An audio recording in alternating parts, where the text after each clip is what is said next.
கர்த்தருடைய பரிசுத்த நாமத்திற்கு மகிமை உண்டாகட்டும். இன்றைக்கு இந்த நாளிலே உங்களோடு கர்த்தருடைய வார்த்தையை சொல்லும்படியாக ஆண்டவர் என்னுடைய மனதிலே, என் உள்ளத்திலே ஆவியானவர் கொடுத்த சொன்ன வார்த்தைகளை நான் சொல்லி கடந்து போக ஆசைப்படுகிறேன். கர்த்தர் உங்களோடு பேசுவாராக. மீண்டுமாக நான் அந்த வார்த்தைகளுக்காக நான் செபிக்க விரும்புகிறேன்.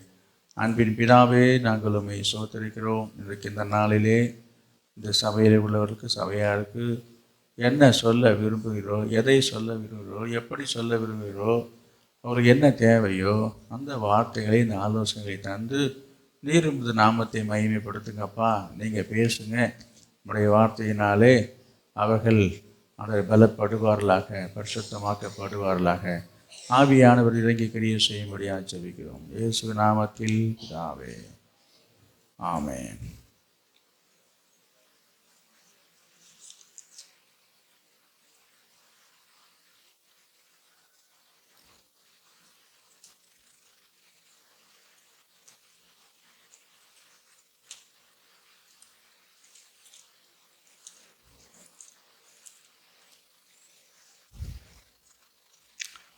கடந்த ஒரு மாத காலமாகவே நம்முடைய நாட்டில் மட்டுமல்ல, உலகமெங்கும் உள்ள எல்லா நாடுகளிலும்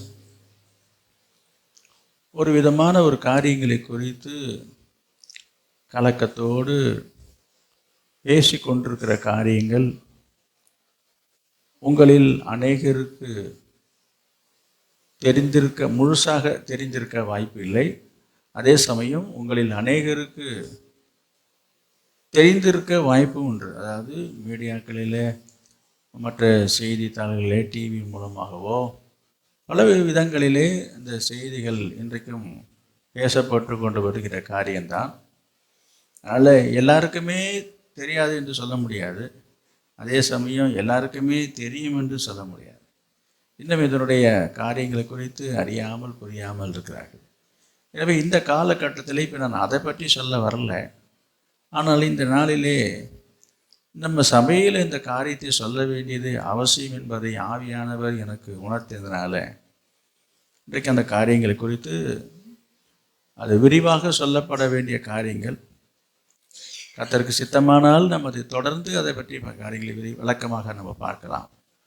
இன்றைக்கு ஒரு இன்ட்ரொடக்ஷனாக, அதாவது ஒரு முகவுரையாக, தொடக்கமாக ஒரு சில காரியங்களை உங்களுடைய ஜெபத்திற்காக, உங்களுடைய கவனத்துக்கு நான் கொண்டு வர ஆசைப்படுகிறேன். அது என்னவென்று சொன்னால், இஸ்ரேல், அமெரிக்கா, ஈரான் இந்த நாடுகளுக்கு இடையாக பயங்கரமான யுத்தம் நடந்து கொண்டு வருகிறதை அநேக கேள்விப்பட்டிருப்பீங்க, உங்களுக்கு தெரிஞ்சிருக்கும். பரவலாக இப்போது பேசி கொண்டிருக்கிற ஒரு காரியம். இதனுடைய தாக்கம் எப்போ எல்லாருக்கும் தெரிய வரும் என்று சொன்னால், அவருடைய தனிப்பட்ட, அவருடைய அன்றாட வாழ்க்கையில், நான் சொல்கிறேன், தனிப்பட்ட அவங்களுடைய வாழ்க்கையினுடைய அத்தியாவசியமான காரியங்கள் பாதிக்கப்படும் பொழுது தான் அது தெரிய வருகிறது. இல்லைன்னா அது எங்கேயோ ஏதோ நடக்குதுன்னு நினச்சிட்டு இருக்கிறேன். கடந்த 2 தினங்களுக்கு முன்பதாக பரபரப்பாக பேசிக்கொண்டது, கேஸ் இல்லை, பெட்ரோல் இல்லை, கிடைக்காது, வராது என்றெல்லாம் பேசிக்கொண்டு தான் இருக்கிறார்கள். இன்னும் அதுக்கு சரியான முடிவு நமக்கு தெரியல. இருந்தாலும் பரவலாக அங்கே இந்த காரியங்கள், ஒரு சிலருக்கு இதனுடைய பாதிப்பு, தாக்கம் இருக்கும். ஒரு சிலருக்கு அதை பற்றி கவலை இல்லாமல் இருப்பார்கள்.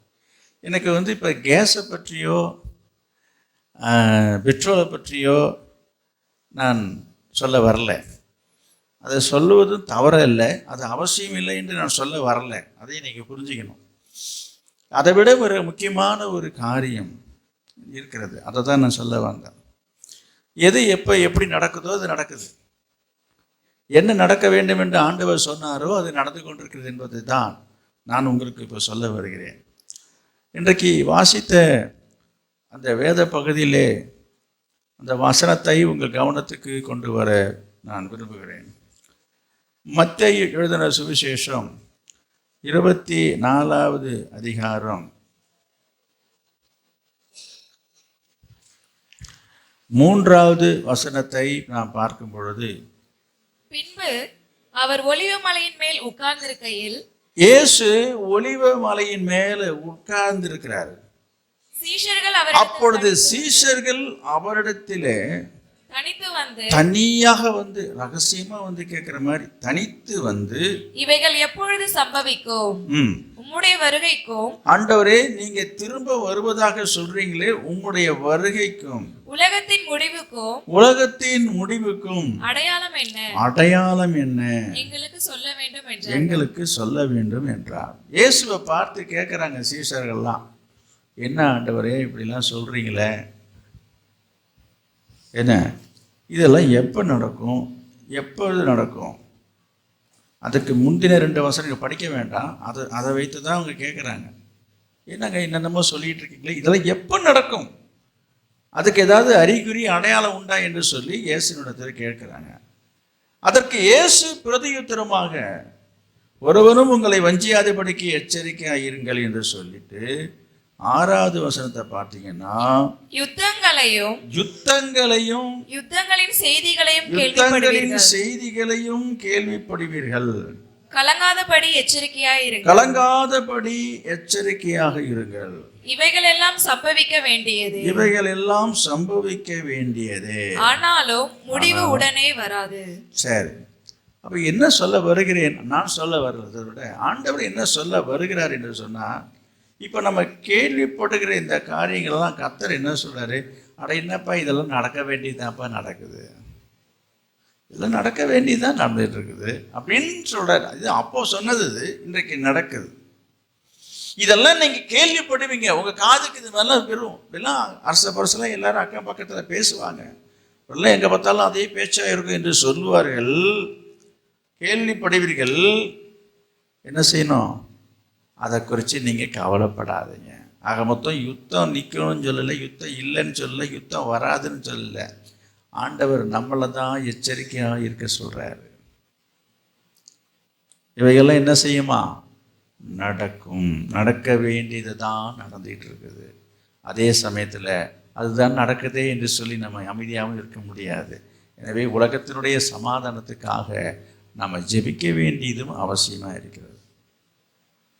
அது மாத்திரமல்ல, அடுத்த வசனத்தை பாருங்க, 7ல், ஜனத்துக்கு விரோதமாய் ஜனமும், ராஜ்யத்துக்கு விரோதமாய் ராஜ்யமும் எழும்பும், பஞ்சங்களும் கொள்ளை நோய்களும் பூமி அதிர்ச்சிகளும் பல இடங்களில் உண்டாகும். இவைகளெல்லாம் வேதனைக்கு ஆரம்பம். இதுதான் நான் உங்களுக்கு சொல்ல வந்தேன். அப்போ இதெல்லாம் வேதனைக்கு ஆரம்பம்னாலே என்ன அர்த்தம்னா, அப்போ இன்னும் அதிகமான வேதனைகள் இருக்குதுன்னு அர்த்தம். ஆரம்பமே இப்படி இருக்குது. இயேசு சொல்லி 2000 ஆண்டுகள் கடந்து விட்டது. அவர் சொன்ன அந்த வார்த்தைகள் இன்றைக்கும் நிறைவேறி கொண்டிருக்கிறது. அவருடைய வார்த்தை வசனங்களை ஆண்டவர் இன்னைக்கு நிறைவேற்றி கொண்டு வருகிறார், நிறைவேறி கொண்டு வருகிறது. அதை நம்ம கண்ணால் பார்க்கிறோம். கடந்த 2019 ஆண்டிலிருந்து கிட்டத்தட்ட 2-3 ஆண்டுகளாக இந்த கோவிட் என்று சொல்லி கொரோனா மூலமாக இந்த உலகமே கலங்கி போச்சு. நீங்களும் அதில் கலங்கி தான் இருந்தீங்க. எவ்வளோ பெரிய கஷ்டம். என்ன சொல்ல வருகிறேன், கொள்ளை நோய்களும், அதனால் எவ்வளோ ஜனங்கள் இறந்தார்கள் என்பது உங்களுக்கு தெரியும். ஆனால்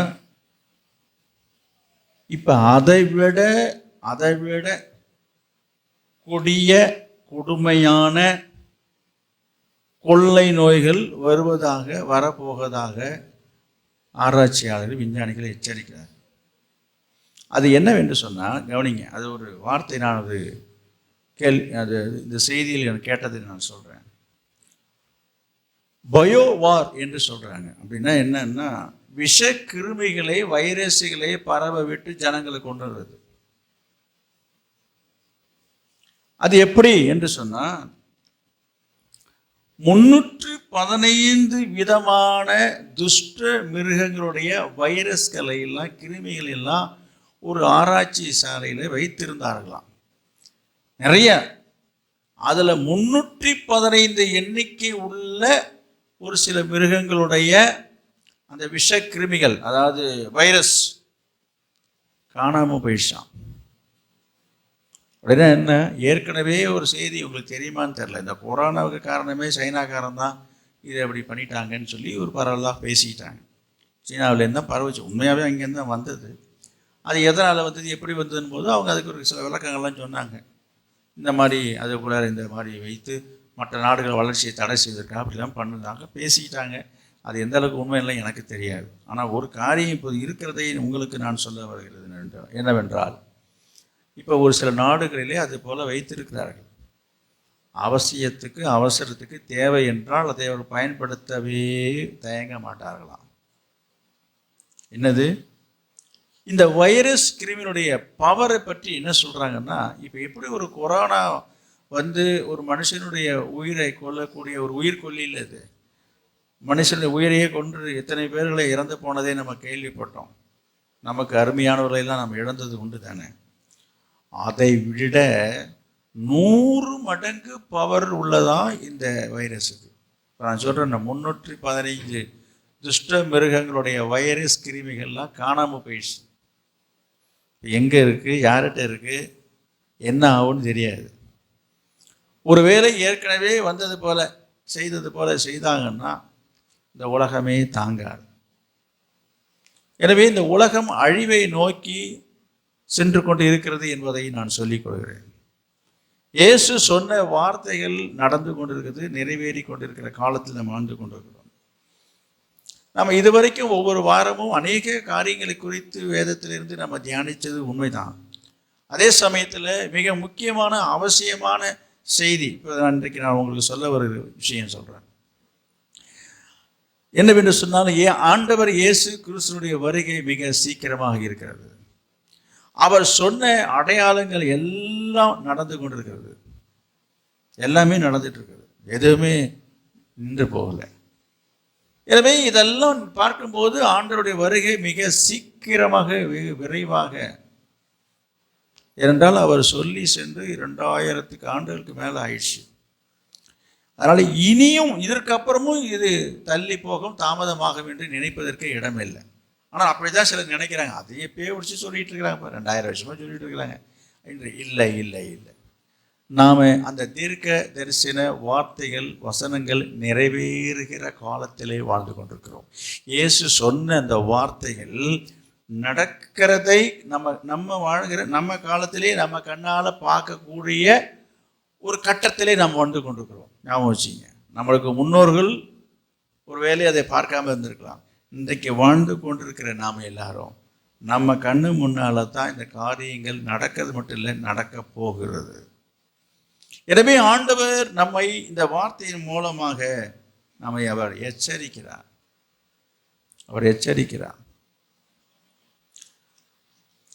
இந்த வருகையை பற்றிய காரியங்களை பற்றி நான் உங்களுக்கு சொன்னேன். ஒரு வசனத்தை நான் உங்களுக்கு காட்டணும். ஏசாயா 2ஆம் அதிகாரம் 20வது வசனம்.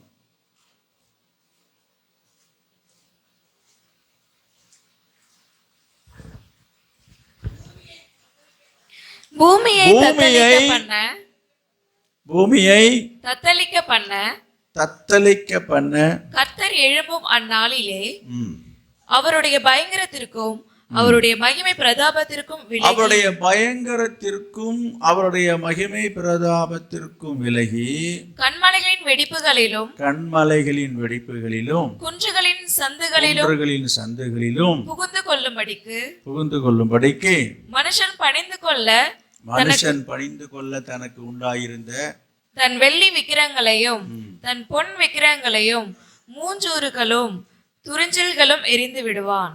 கவனிங்க, இதற்கு ஒப்பாக இன்னொரு வசனத்தையும் நான் உங்களுக்கு சொல்லணும். வெளிப்படுத்தின விசேஷம் 6ஆம் அதிகாரம் 15வது வசனம். வெளிப்படுத்தின விசேஷம் 6ஆம் அதிகாரம் 15வது வசனம். பர்வதங்களையும் கன்மலைகளையும் நோக்கி, நீங்கள் எங்கள் மேல் விழுந்து சிங்காசனத்தின் மேல் வீற்றிருக்கிறவருடைய முகத்திற்கும் ஆட்டுக்குட்டியானவருடைய கோபத்திற்கும் எங்களை மறைத்துக் கொள்ளுங்கள். பாருங்க, இந்த 2 இடங்களிலும் சொல்லப்பட்டிருக்கிற வார்த்தையில பார்க்கிறோம், எங்களை மறைத்து கொள்ளுங்கள் என்று சொல்லி எங்க போய் மறைந்து கொள்வார்களாம், ஒளிந்து கொள்வார்களாம்? பூமியினுடைய அடியில. இப்ப நம்ம நாடுகளில் உள்ள வெளியில் உள்ள உலக நாடுகள்லாம் பார்த்தீங்கன்னா மலைகளால் சூழப்பட்டிருக்கிறது, எல்லாமே சுற்றி மலைகள் தான். எனவே அந்த நாட்டை சென்று தாக்குவது என்பது இயலாத காரியம், ரொம்ப கடினமானது, கஷ்டமானது. இது ஒரு புறம் இருக்க, அந்த நாட்டில் உள்ளவர்களும் சரி மற்றவர்களும் சரி தங்களுடைய உயிரை பாதுகாக்க வேண்டும் என்பதற்காக பூமிக்கு அடியிலே பள்ளங்களை தோன்றி பதுங்கு அறைகளை கட்டி வைத்து இருக்கிறார்களாம். பல கோடிகள் செலவு செய்து, கோடிக்கணக்கான ரூபாய் செலவு பண்ணி, இன்றைக்கு எல்லாமே அண்டர் கிரவுண்டுக்குள்ளறைய. இப்படி ஒரு யுத்தம் வந்ததுன்னா, ஒரு ஆபத்து வந்ததுன்னா, திடீர்னு ஒரு அணுகுண்டு போடுறாங்கன்னா நம்ம உயிரை பாதுகாத்து கொள்ள வேண்டும் என்பதற்காக இன்றைக்கு அநேக இடங்களிலே அதனுடைய விவரங்கள்லாம் இருக்கிறது. இப்போ என்னால் சொல்ல முடியாது, யார் யார் எங்கெல்லாம் இருக்கிறாங்க என்பதை புள்ளி விவரத்தோடு சொல்ல முடியும். கவனிங்க, இப்படி அவர்கள் ஆயத்தமாகி கொண்டிருக்கிறார்கள். வசனம் இப்படி எழுதியிருக்கு பாருங்க. யாரு அங்கே போய் அந்த மறைவுக்குள்ளே போயிருப்பாங்கன்னு சொல்லி, ஆண்டவர் பூமியை தத்தளிக்க பண்ணும் பொழுது இவங்கெல்லாம் என்ன செய்வாங்கன்னு போட்டிருக்குது. கண்மலையை நோக்கி நீங்கள் எங்கள் மேலே வந்து என்ன செய்யுது, எங்களை மறைத்து கொள்ளுங்க, ஒழித்து கொள்ளுங்க என்று சொல்லி அதில் போய் ஒளிஞ்சு கொள்வார்களாம். இதற்கு எவ்வளோ செலவாகும் தெரியுமா? இதெல்லாம் பணக்காரர்கள், வசதி படைத்தவர்களுக்கு தான் சாத்தியம். இப்போ நமக்கு இந்த நிலைமை ஏற்பட்டால் நம்ம எங்கே போய் பதுங்கிறது? யோசித்து பாருங்க. அந்த அளவுக்கு அப்படி ஒரு பதுங்குற இடத்தை நம்ம தயார் பண்ணோம்னா அந்த அளவுக்கு நமக்கு பொருளாதார வசதி இருக்குதா? ஒரு நபருக்கே பல கோடிகளாம். ஒரு நபர் தங்குவதற்கு, போய் மறைவாக இருப்பதற்கு, அவன் குடும்பமாக இருப்பதற்காகவே செலவு பண்ணியிருக்கிறாங்களாம். ஒரு குடும்பமே போய் பூமிக்கு அடியில் போய் மறைஞ்சிருக்கணுனாக்கா பல கோடி செலவாகுமா? இப்போ நீங்கள் வருகிற ஆபத்துலேருந்து நீங்கள் பாதுகாக்கப்படுதுன்னா உங்கள்கிட்ட எத்தனை கோடி இருக்குது? நம்ம எல்லாரும் தெருக்கோடியில் தான் நிற்கிறோம். நம்ம எந்த கோடியில் இருக்குது? நான் ஒன்று சொல்கிறேன், யாரு தங்களை மறைத்துக் கொள்வார்கள் என்று எழுதப்பட்டிருக்கிறது கவனிச்சிங்களா? யார் அது? யாரு அவங்க யாரு சொல்லுங்க? ஐஸ்வர்யவான்கள். பூமியின் ராஜாக்களும் பெரியவர்களும் ஐஸ்வர்யவான்களும் பலவான்களும் என்ன செய்கிறாங்களாம்? குகையிலையும் கண்மலையிலையும் ஒளிஞ்சு கொள்றான்னு போட்டிருக்குது. யோசிச்சுப்பா. அப்போ வசதி இருக்கிறவங்க, பணம் இருக்கிறவங்க போய்க்கிறாங்க. இப்போ நம்ம யாரு? நமக்கு அந்த அளவுக்கு வசதி இருக்குதா? நம்ம எல்லாம் வசதியாக இருக்குன்னு சொல்கிறோம். அந்த அளவுக்கு போய் இருக்கிற அளவுக்கு வசதி இருக்குதா? நான் உங்களுக்கு சொல்கிறேன், இருந்தாலும் நமக்கு அந்த வசதி தேவையில்லை. நம்ம போய் அங்கே பதுங்கணும்னு அவசியம் இல்லை, மறையணும்னு அவசியம் இல்லை. அதை முதலாவது புரிந்து கொள்ளுங்க. யார் பதுங்குவாங்க, யார் மறைவாங்க, யார் ஒளிஞ்சு கொள்வாங்க, யாருக்கு அந்த இடம் தேவை என்று சொன்னால், புரியுங்களா? அந்த வசனத்தை பாருங்க. அதில் வெளிப்படுத்தின விசேஷம்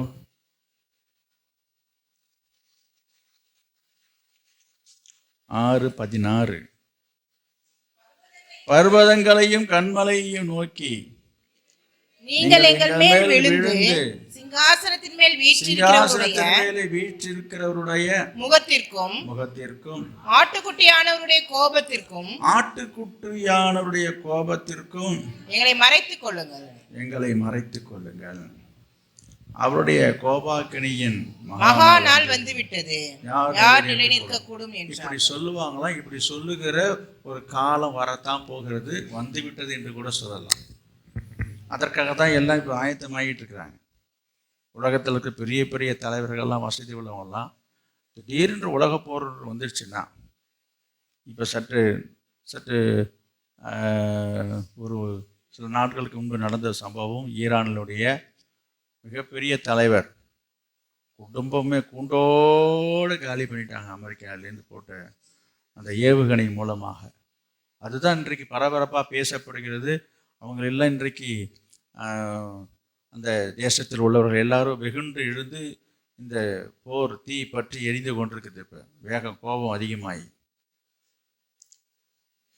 என்ன சொல்ல வருகிறேன், அந்த இந்த யுத்தத்தின் மூலமாக பெரிய பெரிய ராஜாக்களும் தங்களை பாதுகாத்து கொள்ள, அதுக்காக சொல்ல வந்தோம். இது போல யுத்தங்கள் வரும் பொழுது தன்னை காத்துக்கொள்ள வேண்டும் என்பதற்காகத்தான் மறைவிடங்களை இன்றைக்கும் நிறைய இடத்துல ஏற்படுத்தி வைத்து இருக்கிறார்கள். அது எந்த அளவுக்கு அவங்க பாதுகாக்கப்படுவாங்கன்றது நமக்கு தெரியாது. அப்ப இந்த சம்பவங்கள் நமக்கு அறிவுறுத்துகிற காரியங்கள் என்னவென்று சொன்னால், ஆண்டவர் இயேசுனுடைய வருகையை நமக்கு உணர்த்துகிறது. அப்படி இயேசுனுடைய வருகை வரும்போது அதை எதிர்கொள்ளுவதற்கு நாம ஆயத்தப்பட வேண்டும் என்பதுதான் இன்றைக்கு நான் உங்களுக்கு சொல்ல வர விஷயம். ஆயத்தம் இல்லாதவர்கள் தான், அங்க எழுதியிருக்கு பாருங்க, அவங்க ஆயத்தம் இல்லாதவர்கள் தான் போய் ஓடி ஒளிந்து கொள்றாங்க, மறைந்து கொள்றாங்க. ஆயத்தமா இருக்கிறவர்கள் ஒளிந்து கொள்ள வேண்டிய அவசியம் இல்லை. நமக்கு ஒரு ஒளிப்படமும் தேவையும் இல்லை. நான் சொல்ல வருகிறேன், ஐயோ நாங்கள் எங்கெங்க போறது, நம்ம ஏன் போகணும், நம்ம போக வேண்டிய இடம் மேலே. அவங்க தான் கீழே போறாங்க, நம்ம மேலே போகணும். இயேசு இந்த உலகத்துக்கு வரும் பொழுது மேகங்களிலிருந்து அவர் வரும் பொழுது என்ன செய்வதா போட்டிருக்குது, நம்மை அவர் அழைத்து செல்வார் என்று சொல்லி போட்டிருக்குது. அப்போ இந்த ஆயத்தம் என்பது என்ன என்று சொல்லும்போது உங்களுக்கு தெரியும்.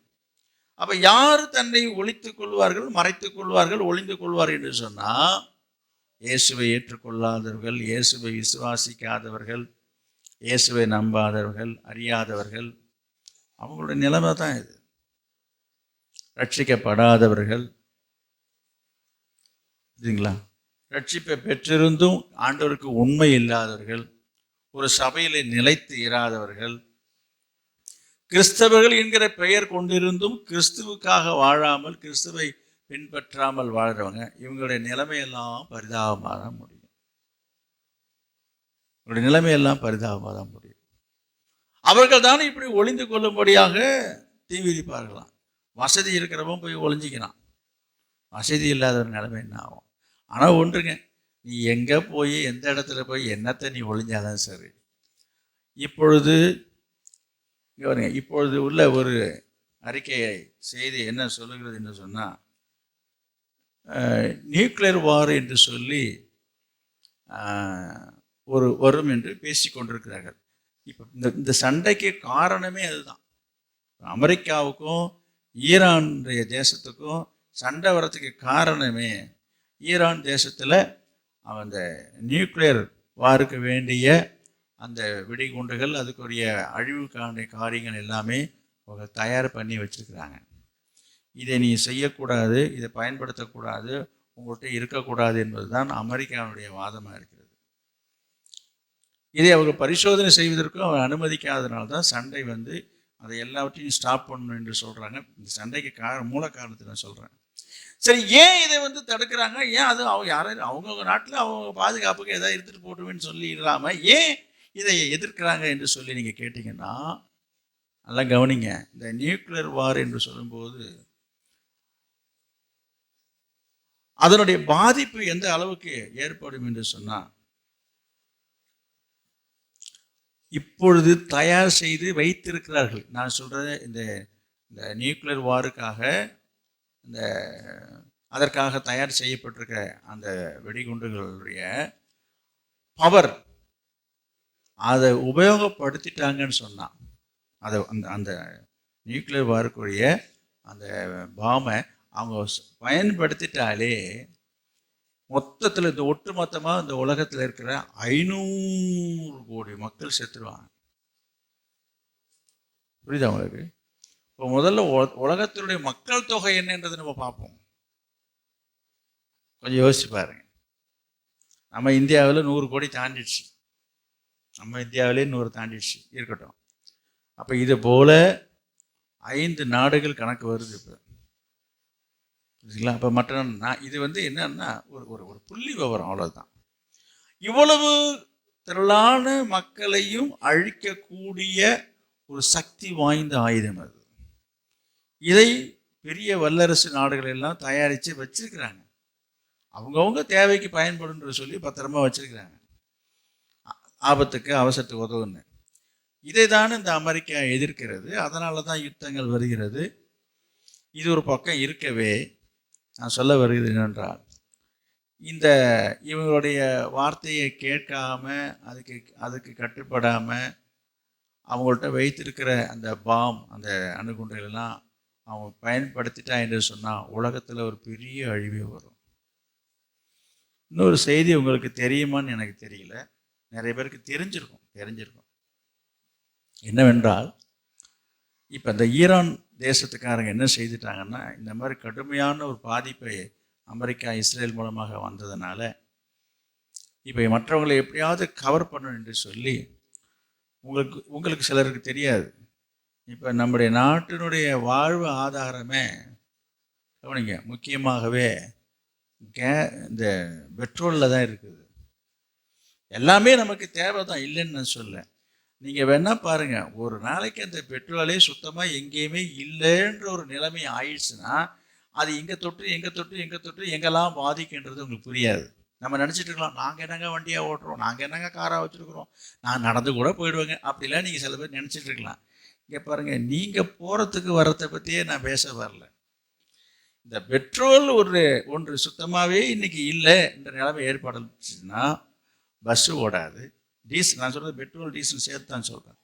பஸ்ஸு ஓடாது, லாரி ஓடாது, லாரி ஓடலைனாக்கா காய்கறி வராது, கடைகளுக்கெல்லாம் காய்கறி ஏற்றின டாட்டா ஏசி எதுவாக தான் இருக்கட்டுங்க, எதுவுமே வராது. பஸ்ஸு ஓடலைனாக்கா நீங்கள் எந்த ஊருக்கும் போக முடியாது. புரியுதுங்களா? நமக்கு வர வேண்டிய பொருட்கள் எல்லாம் லாரி மூலமாக தான் வருகிறது, அது சேராது.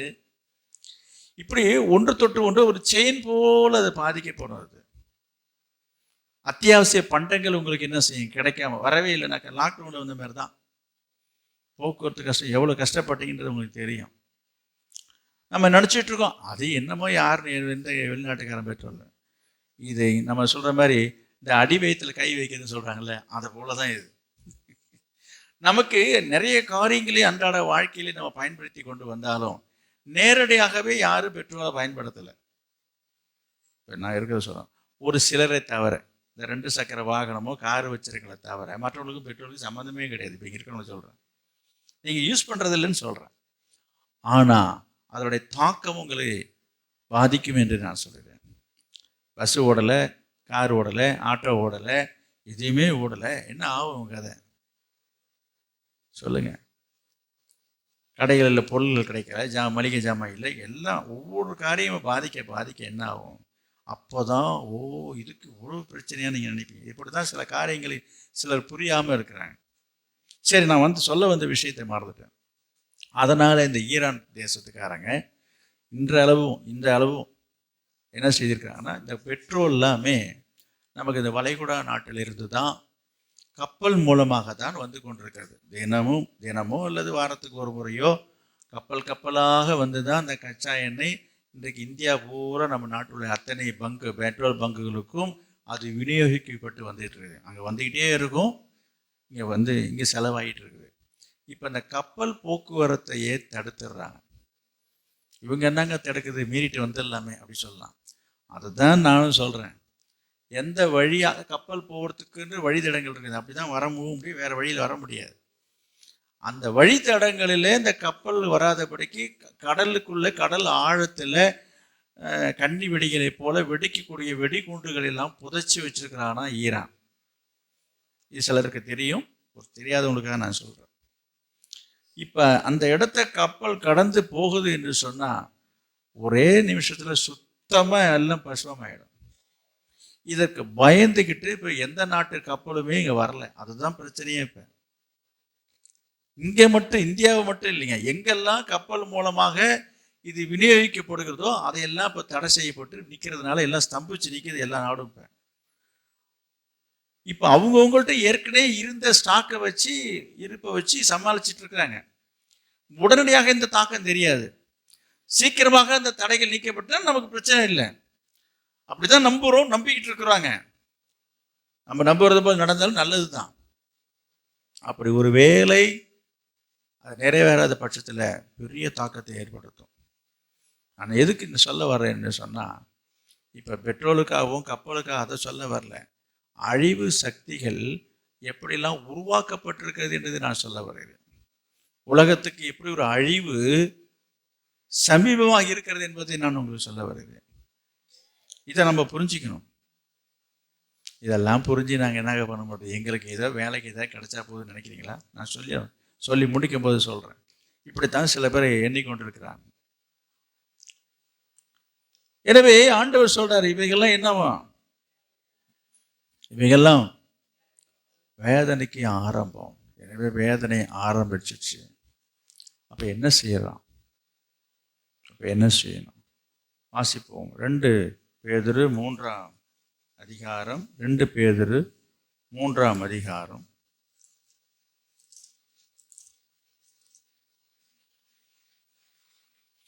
10வது வசனம். கர்த்தருடைய நாள் இரவிலே திருடன் வருகிற விதமாய் வரும். அப்பொழுது வானங்கள் மடமட என்று அகன்று போகும், பூதங்கள் வெந்து உருகி போகும், பூமியும் அதில் உள்ள கிரியைகளும் எரிந்து அழிந்து போகும். இப்படி இவைகளெல்லாம் அழிந்து போகிறதா இருக்கிறபடியால் நீங்கள் எப்படிப்பட்ட பரிசுத்த நடக்கையும் தேவ பக்தியும் உள்ளவர்களாய் இருக்க வேண்டும். அதைத்தான் இன்றைக்கு ஆண்டவர் உங்களுக்கு சொல்றாரு. எங்கேயோ நடக்குதுங்க, எந்த ஊர்லயே நடக்குதுங்க, எங்கேயோ கொண்டு போடுறாங்க, ஏதாவது நடந்துட்டு போகுதுங்க. நாங்க பாட்டுக்கு தனி தேர்வில் தனியா இருக்கிறோங்க, இங்கேயே வந்து கொண்டு போட்டுற போறான். சிலருடைய நினைப்பை சொல்றேன். நாங்கள் இங்கே ஒரு மூலையில் கிடக்கிறோம். இப்போ அது பிரச்சனை இல்லை. இப்போ உங்கள் ஊரில் குண்டை போட போகிறாங்களா, எதை போடன்னு தெரியல, இதுங்களா? ஆனால் இப்போ நான் ஒரு குண்டை தூக்கி போட்டிருக்கேன். இப்போ உங்களுக்கு சொல்கிறாங்களே, என்னங்க இப்படி சொல்கிறீங்களே என்ற, அது போல தான் இது ஒரு குண்டு, இது வெடிக்காத குண்டு. எனது கர்த்தருடைய நாள் வெகு சீக்கிரமாக இருக்கிறது. என்ன போட்டிருக்கிறது? வானங்கள் மட மட என்று அகன்று போகும், பூதங்கள் வெந்து. அந்த வார்த்தையை தான் நான் சொல்ல வந்தேன். நான் சொன்ன பார்த்தீங்கன்னா, இந்த நியூக்ளியர் வார் என்று சொல்லுவது உங்களுக்கு தெரியுமா? 1945 என்று நான் நினைக்கிறேன், ஜப்பான் தேசத்தில் ஹிரோஷிமா என்கிற இடத்துல அணுகுண்டு போட்டு இன்ற அளவுக்கு அந்த இடத்துல புள்ளையே முளைக்கலையாம். தெரியுமா உங்களுக்கு? வரலாறு படித்தவருக்கு இந்த காரியம் தெரியும். தெரியலன்னா நான் சொல்கிறத தெரிஞ்சிங்க. 1945 நடந்தது ஜப்பான் நாட்டில். இதே போல தான் ஒரு யுத்தம். அப்போது 2வது உலக யுத்தம்னு சொல்கிறாங்க. அந்த குண்டை போட்டாங்க பாருங்கள், எக்கச்சக்கமான லட்சக்கணக்கான பேர் இறந்துட்டாங்க. அது மட்டும் இல்லை, அந்த அணுகுண்டுடைய தாக்கம், அதாவது அதுலேருந்து வருகிற கதிர் இயக்கம்னு சொல்லுவாங்க பாருங்கள், அதனால் பாதிக்கப்பட்டு நிறைய பேர் கண் பார்வை போச்சு, கை போச்சு, கால் போச்சு, மொடவன் ஆகிட்டாங்க. அதுக்கப்புறம் பிறந்த அவங்களோட ஜெனரேஷனில் அதோடய பாதிப்பு இருந்ததாக சொல்கிறேன். ஏனென்றால் அவங்களுடைய உடம்புக்குள்ளே அந்த கதிர் வீச்சுகள்லாம் பாய்ந்து பாதிப்பை ஏற்படுத்தி விட்டதாம். இது நான் சொல்வது அத்தனையும் உண்மை. அதாவது ஒரு குறிப்பிட்ட இடத்திலே, ஒரு குறிப்பிட்ட தேசத்திலே அப்பொழுது தயாரிக்கப்பட்ட அந்த அணுகுண்டினுடைய விலை ரியாக்ஷனை இப்படி இருக்கும் என்று சொன்னால், இப்போ என்ன சொல்கிறாங்க என்று சொன்னால், அந்த இதையும் இப்போ கம்பேர் பண்ணி சொல்லும்போது, இப்பொழுது ஒவ்வொரு நாட்டிலையும் வைத்திருக்கிற அந்த நியூக்ளியர் வார் நான் சொல்ல பாருங்க, இந்த பாம், அதனுடைய வேல்யூ, அதனுடைய பவர் எப்படி இருக்குன்னு சொன்னால், இப்போது இருக்கிற உலகத்தை விட பல மடங்கு உலகத்தை அழிச்சிட முடியுமா? புரியுது உங்களுக்கு? இப்போ இருக்கிறது உலகன்றது ஒரே உலகம் தாங்க இருக்குது. இப்போ 5 கண்டங்கள் அடங்கிய இந்த உலகம், இந்த பூமி. இது போல 5 மடங்கு இல்லை 10 மடங்கு பூமியையே அழிக்க முடியுமா? ஒரு பூமியை அழிக்கிறது இல்லைங்க, 10 மடங்கு இதே மாதிரி பூமி இருந்தாலும் அழிச்சிருமா அது? அப்போ எந்த அளவுக்கு ஆபத்து இருக்குது என்றதை நீங்கள் யோசித்து பாருங்க. இந்த ஆபத்தை தடுப்பதற்குத்தான் என்ன செய்கிறாங்க, இந்த மாதிரி இது நடத்தக்கூடாது, செஞ்சுட்டா என்ன பண்ணுறதுன்ட்டு ஒருத்தருக்கு போய் சண்டை போட்டுக்கிறாங்க. ஆனால் இந்த வசனத்தில் என்ன போட்டிருக்குது? பூதங்கள் வெந்து உருகி போகுமா? எப்படிங்க உருகும்? அதான் சொல்கிறேன்னே, இது நடக்கத்தான் போகுது. இது நடக்கத்தான் போகுது. நடக்கும் பொழுது இந்த பூமி எப்படி ஆகிடுமா? வெந்து உருகி போயிடுமா? அது வரைக்கும் நம்ம இருப்போமா அப்படின்னு நீங்கள் கேட்டிங்கன்னா அதுக்கு முன்னாடியே இயேசு வந்துடுவார். அவர் நம்மளை அழைச்சிட்டு போக நம்ம ஆயத்தமாக இருக்கணும். படிங்க. தேவனுடைய நாள் சீக்கிரமாய் வரும்படிக்கு மிகுந்த ஆவலோடே காத்திருங்கள். அந்த நாளில் வானங்கள் வெந்து அழிந்து பூதங்கள் எரிந்து உருகி போகும். பார்த்தீங்களா? நாம் காண்கிற இந்த பூமி வானம் எல்லாமே அப்படியே வெந்து உருகி, எப்படிங்க வெந்து உருகும் என்று சொன்னால், அதுதான் நான் சொன்னேன், எல்லா நாட்டிலையும் இப்போ தயாரித்து வச்சிருக்கிற இந்த அணுகுனுடைய பவர் அது நடக்கத்தான் போகுது. இந்த வசனம் நிறைவேறதான் போகுது. எனவே ஆகையால் 14 பாருங்க, 14 ஆகையால் பிரியமானவர்களே, இவைகள் வர காத்திருக்கிற நீங்கள் கரையற்றவர்களும் பிழையில்லாதவர்களுமாய் சமாதானத்தோடே அவர் சன்னதியிலே காணப்படும்படி ஜாக்கிரதையாயிருங்கள். பார்த்தீங்களா? இப்போ நம்ம என்ன செய்யணும்?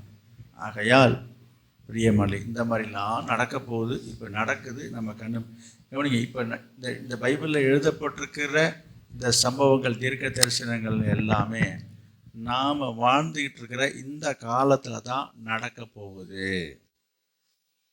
ரொம்ப நாளாகவே நடக்கும்னு சொல்லிக்கிட்டே இருந்தாங்க இல்லைங்களா? இது எல்லாமே இப்போ நம்ம காலத்தில் தான் நடக்க போகுது. அதில் முக்கியமான ஒன்றை நம்ம பார்த்துட்டோம். கொள்ளை நோய்கள் வரும் என்று சொன்னார்கள். நம்ம கண்ணால் நம்ம காலத்தில் தான் நடந்துச்சு. இது கொள்ளை நோய்கள் வந்தது. அப்போ இதே போல தான் இனியும் சம்பவிக்க போகிறது. எனவே நம்ம என்ன செய்ய வேண்டுமா? இவைகள் வர காத்திருக்கிற நீங்கள் கரையற்றவர்களும் பிழையில்லாதவர்களுமாய் சமாதானத்தோடே அவர் சந்நிதியில் காணப்படும்படி, அவருக்கு முன்பாக காணப்படும்படி ஜாக்கிரதையாய் இருக்கணும். இப்ப நம்ம செய்ய வேண்டியது அதுதான். அவருடைய வருகைக்கு நாம் ஆயத்தமாக வேண்டும். ஆயத்தமாவதற்கு என்ன செய்ய வேண்டும் என்று சொன்னால், கரை இல்லாம பிழை இல்லாம என்று சொன்னால், நம்முடைய வாழ்க்கையை, உங்களுடைய ஆத்துமாவை, உங்களுடைய ஆவிக்குரிய வாழ்க்கையை, உங்களுடைய இருதயத்தை பரிசுத்தம் பண்ணி கொள்ளுங்க. ஒரு பரிசுத்தமுள்ள நடக்கை, பரிசுத்தமுள்ள ஒரு வாழ்க்கை, தேவனுக்கு பிரியமான உகந்த ஒரு வாழ்க்கை நாம் வாழ வேண்டும். அப்படி தான் வாழ விரும்பி வாழ்ந்து கொண்டு இருக்கிறோம். ஆனால் இந்த வாழ்க்கையில் நீங்கள் அந்த நிறைவை அடைந்திருக்கிறீங்களா என்றதுதான் கேள்வி. இன்னும் அநேகர் அந்த வருகைக்கு ஆயத்தம் இல்லாத ஒரு நிலையில் வாழ்ந்து வரும்போது பார்த்துக்கலாம், இப்பயே வரப்போகிறோம் என்று சொல்லி இன்றைக்கு விருப்பம் போல இஷ்டம் போல அநேகர் வாழ்ந்து கொண்டிருக்கிறாங்க. அதற்கு என்ன காரணம் என்று சொன்னால், இப்போ இந்த காலத்து பிள்ளைங்க என்ன நினைப்பாங்க என்று சொன்னால், என்னப்பா அது சொல்லி 2000 வருஷம் ஆயிடுச்சு, எப்பயோ சொன்னார், நடந்தா போச்சு, அதே போல தான் இப்போவும் இருக்கும் என்று சிலர் நினச்சிட்டு இருக்கிறாங்க. இல்லை, இப்போ நம்ம ஜெனரேஷனில், நம்ம காலத்தில் தான் இந்த வார்த்தைகள் நடக்க போகுது, நடந்துட்டு இருக்குது, நடந்து முடிய போகிறது, நிறைவேற போகுது. எனவே நமக்கு பின்னால் உள்ளவங்க தான் இது நடக்கும், பார்ப்பாங்க, இருப்பாங்க என்று நம்ம நினைப்பதற்கு இல்லை. அதற்கான சம்பவங்கள் தான் இப்போ நம்ம சுற்றி நடந்து கொண்டிருக்கிறது. அந்த செய்திகளை நம்ம காதால கேட்டுக்கொண்டு வருகிறோம், நம்ம கண்ணால் அநேக நிகழ்வுகளை பார்த்து கொண்டு வருகிறோம். இப்போ நாம் செய்ய வேண்டியது என்ன? ஒரு பக்கம் நம்ம இந்த உலக சமாதானத்துக்காக நம்ம ஜெபிக்க வேண்டியது நம்முடைய கடமை. நம்முடைய ஜெபம் கேட்கப்படுமா, நம்முடைய ஜெபத்தை கேட்டு அங்கே சமாதானம் ஏற்படுமா என்பது நம்முடைய கையில் இல்லை. ஆனால் அது நம்முடைய கடமை, நாம் அதை செய்ய வேண்டியது அவசியம். ஆனால் அந்த ஜெபத்துக்கு பதில் கிடைக்குமா, அது நானும் சொல்ல முடியாது, நீங்களும் சொல்ல முடியாது. ஆனால் நாம் செய்ய வேண்டியது என்ன? இயேசுனுடைய வருகைக்கு ஆயத்தமாகணும். ஆயத்தமாவதற்கு என்ன செய்யணும்? அதற்கான வழிமுறைகளை தான் நம்ம செய்து கொண்டு வருகிறோம். நம்ம அங்கே வாசித்தோம், எங்களை மறைத்து கொள்ளுங்க, எங்களை ஒழிச்சு கொள்ளுங்க என்று. இயேசுவை சந்திக்க இயலாதவர்கள், விரும்பாதவர்கள், முடியாதவர்கள் தான் தங்களை ஒழித்து கொண்டதாக நான் உங்களுக்கு சொன்னேன். அவங்கெல்லாம் யார்? அவங்கெல்லாம் எங்கே போவாங்க? வெளிப்படுத்தின விசேஷம் 6ஆம் அதிகாரம் 16வது வசனம். வெளிப்படுத்தின விசேஷம் 6ஆம் அதிகாரம் 16 கண்மலைகளையும் நோக்கி, நீங்கள் எங்கள் மேல் விழுந்து சிங்காசனத்தின் மேல் வீற்றிருக்கிறவருடைய முகத்திற்கும் ஆட்டுக்குட்டியானவருடைய கோபத்திற்கும் எங்களை மறைத்துக் கொள்ளுங்கள் அப்படின்னு சொல்லுவாங்கன்னு ஏற்கனவே நம்ம வாசிச்சோம் இல்லையா? அப்ப இவங்களாம் யார் என்று சொன்னா விசுவாசம் இல்லாதவர்கள், ஆண்டவரை விசுவாசிக்காதவர்கள், கர்த்தர்தான் தேவன், இயேசுதான் தெய்வம் என்று விசுவாசிக்காத இந்த உலகத்தில் எத்தனை பேர் இருக்கிறாங்கன்றது உங்களுக்கு தெரியும் தானே? ஏன் உங்கள் வீட்டில் உள்ளவங்களே என்ன ரட்சிக்கப்படலையே? உங்கள் வீட்டில் உள்ளவங்களே என்ன விசுவாசிக்கலையே? இப்படி விசுவாசம் இல்லாதவர்கள், பரிசுத்தம் இல்லாதவர்கள், ஆண்டவருக்கு உண்மையாக இல்லாதவர்கள், கிறிஸ்துவின் பெயரை, அதாவது கிறிஸ்தவர்கள் என்று பெயர் தரித்திருந்தோம். பெயரெல்லாம் ஜான்சனாக இருக்கும், யாக்கோபுன்னு பெயர் வச்சுருப்பாங்க, கிறிஸ்தவ பின்னணியில் பிறந்தவளாக இருப்பாங்க. கிறிஸ்தவர்களாக இருந்தும் கிறிஸ்தவை அறியாத எத்தனை பேர் இருக்கிறாங்கன்றது உங்களுக்கு தெரியும். இப்படிப்பட்ட அநேகர் எங்கே போய் முடிவாங்களாம், என்ன செய்வாங்களாம்? அவங்க தான் இந்த மறைவிடங்களுக்கு சென்று என்ன செய்ய, பரிசுத்தம் இல்லாதவர்கள்லாம் ஆண்டவரே எங்களை மறைச்சிக்கொள்வோம். ஏன் அந்த நிலைமை? அவரை எதிர்கொள்வதற்கும் சந்திப்பதற்கும் அவங்க ஆயத்தம் இல்லை. அவங்க மனசாட்சியே சொல்லும். இந்த நிலைமை நமக்கு வேண்டாம், உங்களுக்கு வேண்டாம், எனக்கு அன்பானவர்களே. எனவே நாம் எல்லாரும் இப்போ ரட்சிக்கப்படும். நீங்கள் எல்லாம் யாரு? நீங்கள் ரட்சிக்கப்பட்டிருக்கீங்க, பாவ மன்னிப்பினுடைய நிச்சயத்தை பெற்றிருக்கீங்க. ஆண்டவர் உங்கள் பாவத்தெல்லாம் மன்னிச்சிட்டான்ற நிச்சயம் இருக்குதா? நிச்சயம் இருக்கிறது என்று தான் நான் நம்புகிறேன். நிச்சயம் இருந்ததுனால தான் நீங்கள் எல்லாரும் மூழ்கி ஞானஸ்தானம் எடுத்திருக்கீங்க. நம்மளாம் எடுக்கணும். இந்த இந்த காரியத்திற்கு யாரெல்லாம் ஆயத்தமாக இருக்கிற வேண்டும் என்று சொன்னார். அடுத்தது எபேசியர் 4:30 சொல்லப்பட்டிருக்கிறது போல மீட்கப்படும் நாளுக்கென்று, எபேசியர் 4:30, அன்றையும் நீங்கள் மீட்கப்படும் நாளுக்கென்று முத்திரையாக பெற்ற தேவனுடைய பரிசுத்த ஆவியை துக்கப்படுத்தாதிருங்கள். எதற்காக பெற்றோம்? எதற்காக பெற்றீங்க? எதற்காக பெறணும் சொல்லுங்க. மீட்கப்படும் நாளுக்காக. இயேசு கிறிஸ்துவினுடைய வருகையில யாரு மீட்கப்படுவாங்க என்று சொன்னால் பரிசுத்த ஆவியின் அபிஷேகம் பெற்றவர்கள் மாத்திரம்தான். அதனால தான் நான் உங்களுக்கு அடிக்கடி சொல்லுவேன், அபிஷேகம் பெற்றுக்கொள்ளுங்க, அபிஷேகத்துக்காக ஜெபிங்க. ஒருவேளை இன்னும் அபிஷேகம் பெறாமல் இருப்பீங்கன்னு சொன்னால் அதற்காக நீங்க ஜெபிக்கணும். முடிந்த வரைக்கும் சபையில் நடக்கிற அபிஷேக கூட்டங்களில் வந்து நீங்க பங்கெடுக்கணும். இன்னைக்கு அபிஷேக கூட்டங்கள் நடந்தாலும், அபிஷேக கூட்டத்துக்கு வந்தாலும் ஆடாம, அசையாம, அலுங்காம, குலுங்காம அப்படியே சிலைய போல நிக்கிற ஆட்கள்லாம் இருக்கிறாங்க. இது என்ன அபிஷேகம்? வேடிக்கை பார்த்துட்டு இருக்கிறாங்க. இங்கெல்லாம் ஆணுடைய வருகையில போறது டவுட்டு தான். ஒருவன் ஜலத்தினாலும் ஆவியினாலும் பிறவாவிட்டால் தேவனுடைய ராஜ்யத்தில் பிரவேசிக்க மாட்டான் என்று ஆண்டவர் சொல்கிறார். எனவே பரிசுத்த ஆவியின் அபிஷேகத்தை பெற வேண்டியது ரொம்ப ரொம்ப அவசியம். நான் இப்போ சொல்ல வந்தது, நம்ம இயேசு கிறிஸ்துடைய வருகை நாட்களில் இருக்கிறோம், கடைசி நாட்களில் இருக்கிறோம். இயேசு வரப்போகிறார். அவருடைய வருகையை நீங்கள் எதிர்கொண்டு அவரோடு நீங்கள் செல்லணும் என்று சொன்னால் அதற்கு நீங்கள் ஆயத்தமாக இருக்கணும். ஆயத்தம் என்பதை பற்றி தான் நான் உங்களுக்கு பேசிக்கொண்டு வருகிறேன். ஒரு சிலர் ஒரு சில காரியத்தில் ஆயத்தமாக இருக்கிறாங்க. நான் அதுக்கு ஒரு உதாரணம் நான் சொல்கிறேன் பாருங்க. இங்கே ஒரு சிலர் வெளிநாட்டுக்கு போய் வந்தவர்கள், அல்லது போய் உங்கள் குடும்பத்தில் உள்ளவங்க, சொந்த பந்தங்கள் யாராவது போய் வந்திருப்பாங்க, இல்லை நீங்களே போய் வந்திருப்பீங்களா. ஒரு உதாரணம் சொல்கிறேன். இப்போ நம்ம எந்த நாட்டுக்கு போகிறதா இருந்தாலும், இந்தியாவிலிருந்து அது சவுதியாக இருக்கட்டும், குவைத்தாக இருக்கட்டும், அது எந்த நாட்டுக்கு நீங்கள் போகிறதா இருந்தாலும் சரிங்க, முதல்ல என்ன தேவை என்றது உங்களுக்கு தெரியும். ஃபஸ்ட்டு நீங்கள் பாஸ்போர்ட் எடுக்கணும். ஒரு சிலர் இன்னைக்கு பாஸ்போர்ட் எடுத்து வச்சிருக்கிறாங்க. சில பேர் எதுவும் தேவையாக இருக்கட்டும் என்று சொல்லி, நல்ல விஷயம். நான் என்ன சொல்ல வருகிறேன், பாஸ்போர்ட் மட்டும் எடுத்து விட்டால் நீங்கள் வெளிநாடு போய்விட முடியுமா என்றதுதான் கேள்வி. வெளிநாடு போவதற்கு பாஸ்போர்ட் அவசியம்தான். பாஸ்போர்ட் எடுத்துட்டா போயிட முடியுமா? அடுத்த ஒரு காரியம் இருக்கிறது. அது ஒரு சிலருக்கு புரியும் நான் சொல்றது. விசா என்று சொல்லுவாங்க. விசா என்றால் இன்னைக்கு சில பேருக்கு அதுக்கு அர்த்தமே தெரியாது. விசா வந்துச்சுன்னுவாங்க. விசா எடுக்கணும். சரிங்க, எதுக்கு ஏன்ன்றது தெரியுமா உங்களுக்கு? விசா என்று சொன்னால் நீங்கள் எந்த நாட்டுக்கு போகணும்னு நீங்கள் நினைக்கிறீங்களோ, இப்போ நான் சவுதிக்கு போகிறேன், குவைத்துக்கு போகிறேன், ஒரு வேலைக்கு போகிறதா வச்சுக்கோங்க. நிறைய பேர் அங்கே தானே போகிறாங்க. இப்போ நீங்கள் துபாய்க்கு போகிறாங்க. இப்போ நீங்கள் எங்கே போகணுமோ அந்த நாட்டுக்கு நீங்கள் அப்ளிகேஷன் கொடுக்கணும். நான் துபாய்க்கு வரலான்னு இருக்கிறேன். அந்த நாட்டு கவர்மெண்ட் என்ன செய்யும், நீ வரலாம், நீங்கள் வாங்க என்று உனக்கு பதில் ஒரு கடிதம் அனுப்புவாங்க. அதுக்கு பேர் தான் விசா. அது வந்தால் தான் நீங்கள் போக முடியும். அதுதான் சொல்கிறேன், விசா வரலன்னு விசா வந்தால் தான் போக முடியுன்றாங்க. நான் என்ன சொல்ல வந்தேன்னா, வெளிநாடு போகிறதுக்கு எது அவசியம்? பாஸ்போர்ட் அவசியம். ஆனால் இந்த வெறும் பாஸ்போர்ட்டை மட்டும் வச்சுக்கிட்டு போக முடியாது. நீங்கள் உடனே நான் வெளிநாடு போகிறதுக்கு பாஸ்போர்ட் எடுத்துட்டியா, ஒன்று அங்கே வரலான்னு யாரைங்க சொன்னாங்க? நீ எந்த நாட்டுக்கு போறியோ அந்த நாட்டுக்காரன் வரலான்னு சொன்னால் தான் நீ போகலாம். இப்போ பாஸ்போர்ட் என்பது, அதையும் நான் சொல்லிடுறேன், நம்ம நாடு நமக்கு கொடுக்குற ஒரு பர்மிஷன். இது நம்ம இந்தியா நாடு என்ன சொல்லுது, உங்களுக்கு பாஸ்போர்ட்டை கொடுத்து, இதாப்பா நீ எங்கே போகணும்னு ஆசைப்படுற, பாகிஸ்தான் போகணுமா, சைனா போகணுமா, அமெரிக்கா போகணுமா, எங்கே வேணும் போயிட்டு வா. அதாங்க அந்த பாஸ்போர்ட் அடையாளம். இது நம்முடைய கவர்மெண்ட் நமக்கு கொடுக்குற ஒரு அனுமதி. முடிஞ்சுங்களா? விசா என்பது என்னன்னா, நீங்க எந்த நாட்டுக்கு போகணுமோ அந்த நாட்டுக்காரங்க உங்களுக்கு அனுமதி கொடுக்கறது தான் விசா.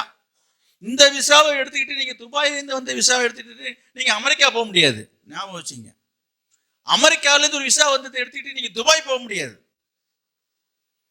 ஒவ்வொரு நாட்டிலிருந்து அனுமதி வாங்கணும். இது நடைமுறையை நான் சொல்லிட்டு வரேன்.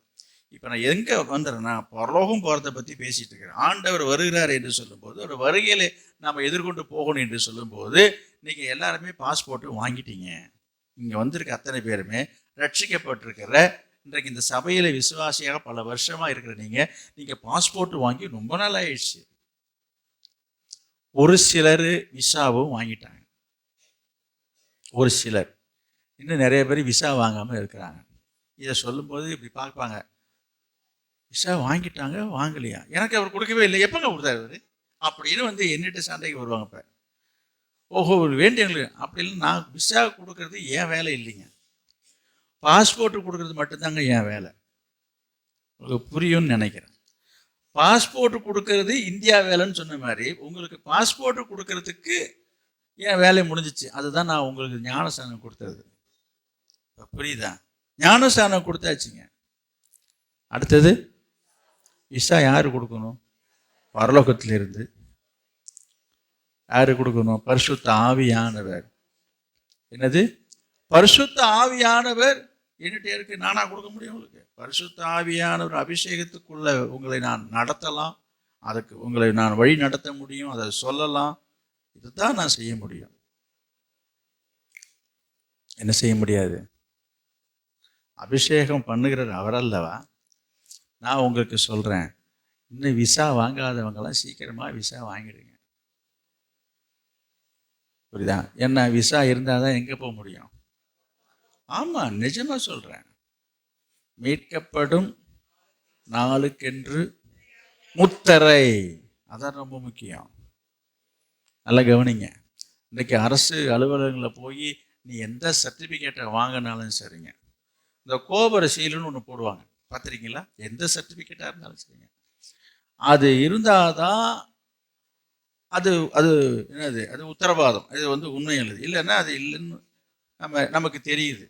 அதுபோல் பரிசுத்த ஆவின் அபிஷேகம் என்கிற ஒரு முத்திரை உங்களுக்கு தரிக்கப்படாவிட்டால் நீங்கள் பரலோகம் போக முடியாது.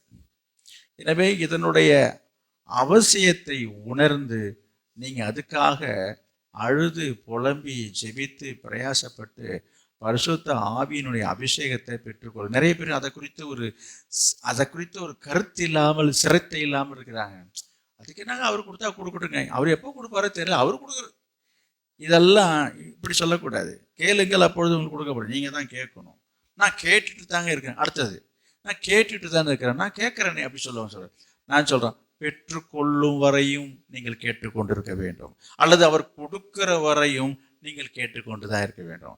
உங்களுக்கு இந்த உலக பிரகாரமான ஒரு காரியம், ஒரு தேவை என்று சொன்னால் நல்லா கவனிங்க. சும்மா ஒரு கடன் வாங்குற விஷயத்தை எடுத்துங்க. சும்மா ஒரு 100 ரூபா கடன் எடுத்துக்கிட்டா கூட நான் சொல்கிறேன் 100 தடவை போகிறோம். ஒருத்தவங்க வாங்கணும்னு நம்ம மனசில் முடிவு பண்ணிட்டா நம்ம எத்தனை தடவை போனால் அவங்க வர சொன்னாலும் போகிறதுக்கு நம்ம தயங்குறதே இல்லைன்னு அதை தான் சொல்ல வந்தப்ப. ஒரு பேங்க்குக்கு லோன் அப்ளை பண்ணுறீங்க, பேங்க்லேயே உங்களுக்கு கடன் தரேன்னு சொல்லிட்டாங்க. அவங்க சொல்கிறாங்க நாளைக்கு வாங்க, திரும்ப நாளைக்கு போவாங்க.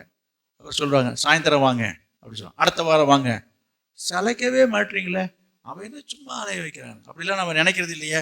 அப்போ உங்களுக்கு கிடைக்கணும்னு மனசுல விழுந்துச்சுன்னா அது கிடைக்கிற வரைக்கும் நம்ம என்ன செய்யறோம்? அலைகிறோம். அதுபோல உங்களுக்கு பரிசுத்த ஆவியின் அபிஷேகத்தை நீங்கள் பெறணுன்ற ஒரு எண்ணம், வைராக்கிய உறுதி இருந்ததுன்னா அது கிடைக்கிற வரைக்கும், நம்ம பெற்றுக்கிற வரைக்கும் நம்ம போராடி ஜெபித்து ஆண்டுகிட்ட பெற்றுக்கொள்ளுமே தவிர சும்மா அங்கேருந்து வந்து நிற்க வேண்டியது, கையை நீட்டிட்டு கையை கட்டிட்டு இங்கே அபிஷேகம் தருவாரம்ல, அபிஷேகம் அப்படி கொடுத்தாருன்னா வாங்கிக்கலான்னு பார்க்குறேன். இந்த மாதிரிலாம் வாங்க முடியாதுங்க.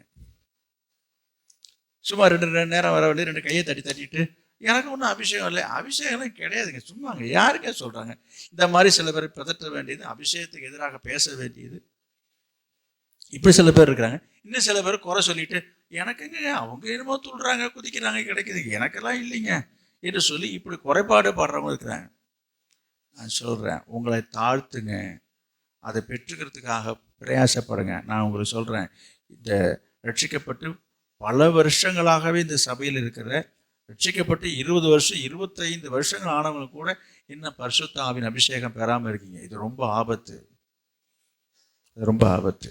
கேட்டால் அவரு மேலே குறை சொல்லுவீங்க. நீங்கள் அதுக்காக பிரயாசப்படணும். நான் திருப்பியும் சொல்கிறேன், எந்த நாட்டுக்கு நீங்கள் போகிறதா இருந்தாலும் அந்த நாடு தானாகவே உங்களுக்கு விசாலாம் அனுப்பாதுங்க. விசாவுக்கு நீங்கள் முதல்ல அப்ளை பண்ணணும். நீங்கள் அதுக்கு தகுதியான நபரா என்று சொல்லி அவங்கெல்லாம் பரிசீலித்து பார்த்துட்டு தான் உங்களுக்கு விசா கொடுக்குறாங்க. அதே போல தான் நீங்கள் அப்ளிகேஷனை போடணும், விண்ணப்பத்தை வைக்கணும், நீங்கள் ஜெபிக்கணும், உபவாசிக்கணும். அது கிடைக்கிற வரைக்கும் நம்ம தொடர்ந்து நம்ம அதுக்காக போராடி அபிஷேகத்தை பெற்றுக்கொள்ளுங்க என்று நான் உங்களுக்கு சொல்கிறேன். இது ரொம்ப ஆபத்து. நீங்கள் அபிஷேகம் பெறாமல் இருந்தீங்கன்னா ரொம்ப ஆபத்து. அடுத்ததாக நான் சொன்னேன், பாவ மன்னிப்பின் நிச்சயம். 2வதாக ஞானஸ்நானம் பெற்றிருக்கணும். 3வதாக பரிசுத்த ஆவியின் அபிஷேகத்தை பெற்றிருக்கணும், இல்லைங்களா? 4வதான ஒரு காரியம் நம்ம என்ன செய்யணும்? அதாவது ஒரு வருகையிலே, மீட்கப்படும் நாளுக்கென்று அவர் இயேசு கிறிஸ்து வருகையிலே சந்திக்க அவரோடு நம்ம எடுத்துக்கொள்ளப்பட ஆயத்தமாக இருக்க வேண்டும் என்று சொன்னால் அப்போஸ்தலர் நடவடிக்கைகள் 2ஆம் அதிகாரம் 40வது வசனம். அப்போஸ்தலர் நடவடிக்கைகள் 2ஆம் அதிகாரம் 40வது வசனம்.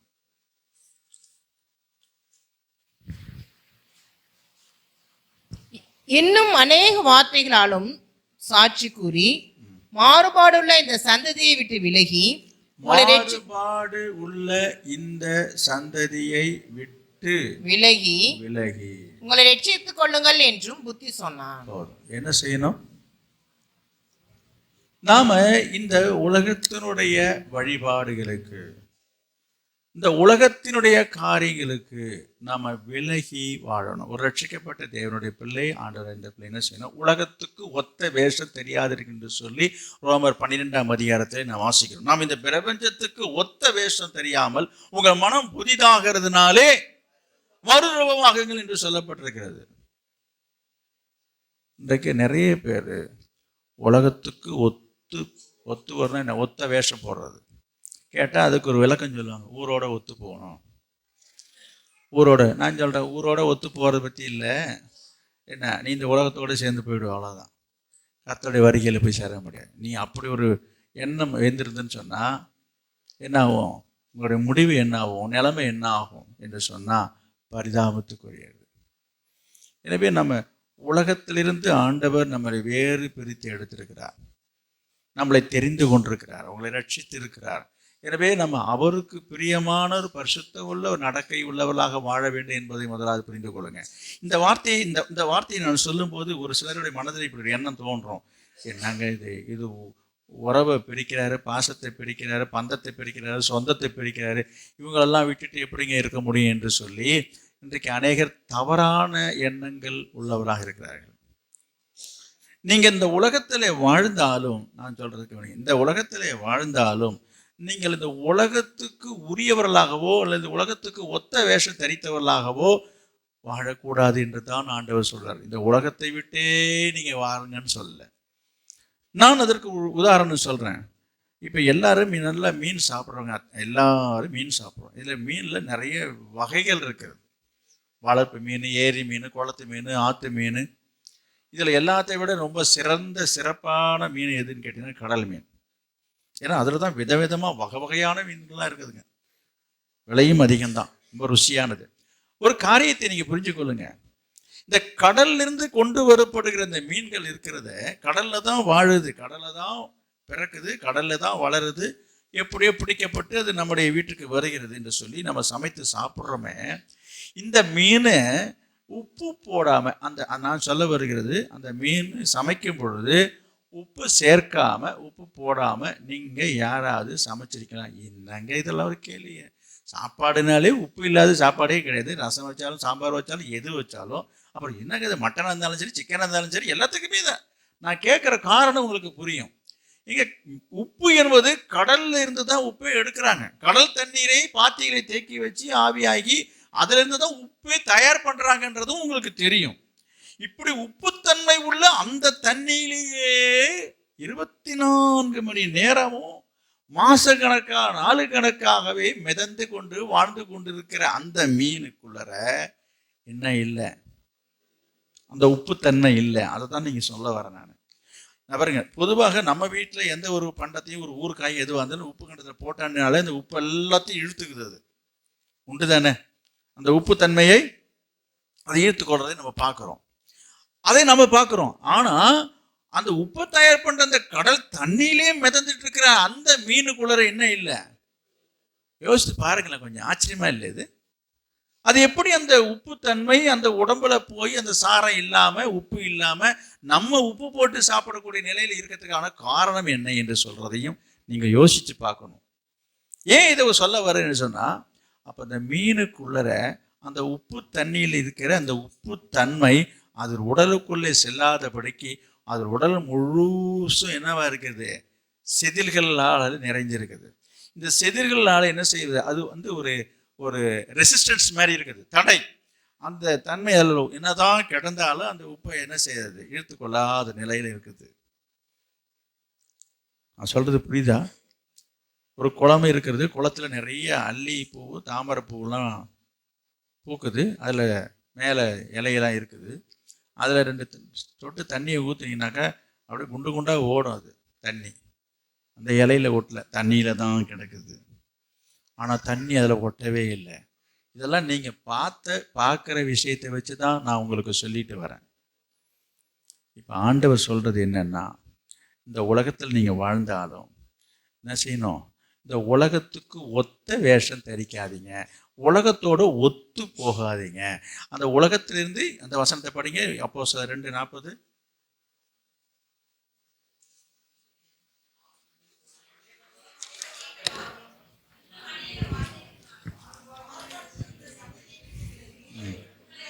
இன்னும் அநேக வார்த்தைகளாலும் சாட்சி கூறி மாறுபாடுள்ள இந்த சந்ததியை விட்டு விலகி, இந்த உலகத்தினுடைய காரியங்களுக்கு விலகி உங்களை ரட்சித்துக் கொள்ளுங்கள். உங்களை ரட்சித்துக் கொள்ளுங்கள். நான் சொல்றேன், இந்த உலகத்தில் தான் இருக்கீங்க, இந்த உங்க ஊர்ல தான் இருக்கீங்க, இந்த நாட்டில் தான் வாழ்ந்தாகணும். ஆனாலும் அதனுடைய சாரம் உங்களுடைய சரீரத்துக்குள்ள, உங்களுடைய ஆத்மாவுக்குள்ளர வந்துடக்கூடாது. இன்றைக்கு நிறைய விசுவாசினுடைய வாழ்க்கையில உலக பிரகாரமான சுவாபங்கள், எண்ணங்கள், சிந்தைகள் அவங்க வாழ்க்கையில இன்றைக்கும் அண்டி கொண்டிருக்கிறது. இது ஆபத்தானது. நீங்கள் ஆண்டுடைய வருகையிலே எடுத்துக்கொள்ளப்படுவது கடினமானது. என்ன நீங்கள் என்ன, நான் தீர்ப்புலாம் நான் சொல்லலை. நீங்கள் இந்த உலகத்தோடு ஒத்து வாழ்ந்து கொண்டிருப்பீங்க என்று சொன்னால், ஆண்டவர் அவருடைய வருகையில் வரும்போது அவருக்கானவர்களை அவரை இழுத்து கொள்வாராம். ஆண்டவர் வரும்போது எப்படி? ஒரு இமைப்பொழுதிலேன்னு சொல்லி எழுதியிருக்கிறது. ஒரு இமைப்பொழுதிலே நாம் எல்லாரும் மறுரூபம் ஆகிவிடுவோமோ, அவரோடு எடுத்துக்கொள்ளப்பட்டு ஆகாயத்தில் அவரோடு கொள்வோம் என்று பைபிளில் எழுதியிருக்கிறது. நல்லா கவனிங்க. இப்படி மாறும் பொழுது அப்படித்தானே இப்படி நான் மாறிடுவேன். நான் சொல்கிறேன், யார் மாறுவார்கள், யார் எடுத்துக்கொள்ளப்படுவார் என்று சொன்னால், அந்த மறு ரூபம் ஆக்கப்பட்ட அனுபவம் உள்ளவர்கள் மாத்திரம்தான். அது என்ன மறு ரூபம் என்று சொல்லி கேட்டீங்கன்னா, இந்த பரிசுத்த வாழ்க்கையை பற்றி தான் நான் சொல்லி கொண்டு வருகிறேன். அப்போ கவனிங்க, ஒரு காந்தம், நிறைய பிள்ளைங்கள்லாம் வச்சு விளையாடுறதை நீங்கள் பார்த்துருப்பீங்க. காந்தம் வச்சுட்டு விளையாடுவாங்க. ஒரு குண்டூசியோ ஒரு ஊக்கு, நாங்கள் சேஃப்டி பண்ணி ஏதாவது ஒரு இரும்பு பொருளை எது போட்டாலும், காசை போட்டாலும் டப்புன்னு என்ன செய்யுது? இந்த காந்தம் கீழே இருந்து இந்த பொருளை இழுக்கிறதை விளையாட்டாக விளையாடுறதை நீங்கள் எல்லாம் பார்த்துருப்பீங்க. அல்லவா? அதே போல ஆண்டவர் இயேசு மத்திய ஆகாயத்தில் இருந்து அவர் என்ன செய்வாரா? தனக்கு ஆனவர்களை, தனக்காக ஆயத்தமாக இருக்கிறவர்களை அங்கேருந்து ஒரு காந்த சக்தி போல என்ன செய்யும்? அவர் இழுத்து கொள்ளும் பொழுது அவரோடு பார்த்து போகிறார்கள். நீங்கள் காந்தம்னா காந்தத்தையே நினச்சிட்டு இருக்காதீங்க. நான் ஒரு ஓமானமாக நான் சொல்கிறேன். அப்போ பரிசுத்த நடக்கை உள்ளவர்கள், பரிசுத்தமாக வாழ்ந்தவர்கள் என்ன செய்வார்கள்? இயேசு வரும் பொழுது அப்படி ஒரு இமைப்பொழுதில் மாறிடுவாங்க, எடுத்துக்கொள்ளப்படுவாங்க. அப்புறம் அப்படின்னு நான் சொல்கிறேன், எடுத்துக்கொள்ளப்படாத நிலைப்பாட்டை நான் இப்போ உங்களுக்கு சொல்ல போகிறேன். இப்போ அதே காந்தம் எதுங்க? இது வந்து காந்தன்னு வச்சுங்களேன். இப்போ இங்கே ஏதோ ஒரு குண்டூசி இருக்குது, ஏதோ ஒரு இரும்பு பொருள் இருக்குது. இப்படி காமிச்ச உடனே என்ன செய்யும்? இதில் வந்து ஒட்டிக்கும். உண்மை தானே? இப்போ அதே குண்டூசி இல்லை ஒரு ஆணி, ஒரு அரை ரெண்டு அங்கல் ஆணின்னு ஒரு ஆணி இங்கே இருக்குங்க. இந்த ஆணியை நான் இதில் அடிச்சிட்டேன். இந்த ஆணியை, இது கண்ணாடி, நான் உதாரணத்துக்கு சொல்கிறதுக்கு இது மரம்னு வச்சுங்க. இதில் அடிச்சிருக்கிற ஆணி மேலே அறங்களை நீட்டிகிட்டு இருக்குங்க. இந்த காந்தத்தை கொண்டு இப்படி காட்டினா என்ன ஆகும்? நீங்கள் தான் சொல்லுங்கள். நான் சொல்றது புரியுதா? இதே ஆணி சும்மா அந்தரமாக கடந்ததுன்னா டப்புனு மேலே வந்து ஒட்டிக்கும். இந்த ஆணி ஒரு மர சட்டத்தில் அடிக்கப்பட்டிருக்குது. இப்படி கொண்டு போய் காட்டினா என்ன ஆகும்? ஒன்றும் நடக்காது. சொல்றது புரியுதா உங்களுக்கு? ஏன்? இந்த ஆணி எதில் சிக்கிட்டு இருக்கு? ஒரு மரத்தில் அடிக்கப்பட்டிருக்குது. பாதி ஆணி கொண்டைக்கு மேலே, பாதி ஆணி மேலே நீட்டிட்டு இருக்கு, பாதி ஆணி மரத்துக்குள்ளே இருக்குது, ஒரு சட்டத்துக்குள்ளே இருக்குது. இப்போ இந்த காந்தத்தினால இழுக்க முடியுமா என்றதான் கேள்வி. இப்போ இழுக்க முயற்சித்தாலும் அந்த மர சட்டம் என்ன செய்யுது? அந்த ஆணியை கீழ் நோக்கி இழுத்துட்டே இருக்குது, போகிறதுக்கு வாய்ப்பே இல்லை. இதே ஆணி மர சட்டத்தை விட்டு பிடுங்கி அந்த ஆணியை அப்படி தரையில் அப்படி போட்டு இப்போ இதை கொண்டு போய் வச்சுன்னா டப்புன்னு ஒட்டிக்கும். சொல்கிறது விளங்குதான்? என்ன சொல்ல வருகிறேன்னா, நீங்கள் இந்த உலகத்துக்கு ஒத்த வேஷம் தெரிச்சிட்டிங்கன்னா இயேசுநாதர் இந்த காந்தம் போல் வருவார். நீ உலகத்தோடு ஒட்டிட்டீங்கன்னாக்கா உலகத்தோடய இருக்க வேண்டியதான், கைவிடப்பட்ட நிலைமையில் தான் இருப்பேன். இயேசு சொல்கிறாரு யோவானில், நான் உலகத்தான் அல்லாததை போல சொல்கிறாரு. அவன் இன்னும் உலகத்தை போல் வாழ்ந்துட்டு இருந்தேன்னு அர்த்தம். உலகத்தில் 1000 நடக்கும், அதையும் நம்ம பார்க்குறோம், அதையும் நம்ம தான் பேசுகிறோம். நாடு சரியில்லை, ஊர் சரியில்லை, உலகம் சரியில்லை, காலம் கெட்டு கிடக்கு. நீங்கள் பேசுகிற வார்த்தைகளே ஒரு அர்த்தம் ஒன்று தான், பேசுகிற வார்த்தை நிறைய இருக்கா இல்லையா? ஊர் கெட்டு போய் கிடக்குது. நான் கேட்குறேன், என்னங்க கெட்டு போயிருக்குது? நான் கேட்குறேன், ஊர் அப்படியே தாங்க இருக்குது. என்ன பேசுகிறாங்க? அதுவும் சில பெண் பிள்ளைங்களை வச்சுருக்காங்க, சொல்லுவாங்க, பா ஊர் கெட்டு கிடக்குது, காலகாலத்தில் நேரத்தில் நீ வீட்டுக்கு வந்து சேரமா? நான் கேட்குறது, ஊர் ஒன்றும் கெட்டு போன மாதிரி இல்லை, நாத்தம்லாம் அடிக்கிறீங்க, நல்லா தான் இருக்குது ஊர். அது என்னங்க இது? நாடு கெட்டு போயிடுச்சு, உலகம் கெட்டு போய் கிடக்குது. இங்கே பாருங்கள், கெட்டு போகிறது எல்லாமே மனுஷன். ஆனால் பேசுகிற வார்த்தை இருக்க, யாரை பேசுகிறோம்? ஊரை பேசுகிறோம், உலகத்தை பேசுகிறோம், நாட்டை பேசுகிறோம். ஆஹா, இது பரவாயில்லைங்க. எப்படி இருக்கு பாருங்க. கெட்டு போகிறது யாருன்னா மனுஷன்தான் கெட்டு போயிருக்கிறான். வேதம் சொன்னது எல்லாவற்றை பார்க்கலையும் இருதயமும் மகா திருக்குள்ளதும் கேடு நிறைந்ததுமா இருக்குது என்று சொல்லப்பட்டிருக்குது. மனுஷனுடைய இருதயம் ரொம்ப மோசமா இருக்குது. நீங்க அதை பார்க்குறீங்க, இன்றைக்கும் நம்ம பார்த்துட்டு தான் இருக்கிறோம். நன்றி இல்லை, நிறைய பேருக்கு ஒரு நன்றி விசுவாசம் இல்லை, நம்ம எல்லாம் பார்க்குறோம். அதெல்லாம் இப்படி கெட்டு போய் இருக்கிறதை விட்டுவிட்டு மனுஷன் என்ன சொல்றான்? எடுங்க அந்த வசனத்தை எடுங்க, சொல்றேன் எப்படிலாம் இருக்கிறாங்கன்றதையும் நம்ம பார்த்துருவோம்.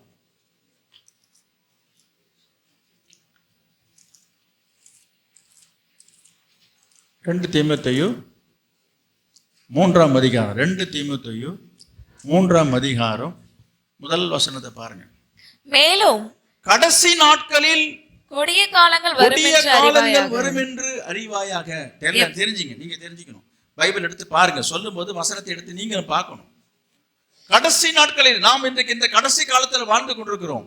எல்லாரும் அதான் சொல்லிட்டு இருக்கிறாங்க. களி பிறந்துச்சுன்னு சொல்றாங்க, காலம் கெட்டு போச்சுன்றாங்க. முன்ன மாதிரி இல்லைங்க. நான் சின்ன வயசுல அந்த காலத்துல இந்த மாதிரி இல்லைங்க. இருக்க உலகம் மோசமா போயிட்டு இருக்கு. இதுதான் எங்க பார்த்தாலும் எல்லாரும் பேசிட்டு இருக்கிற வார்த்தை.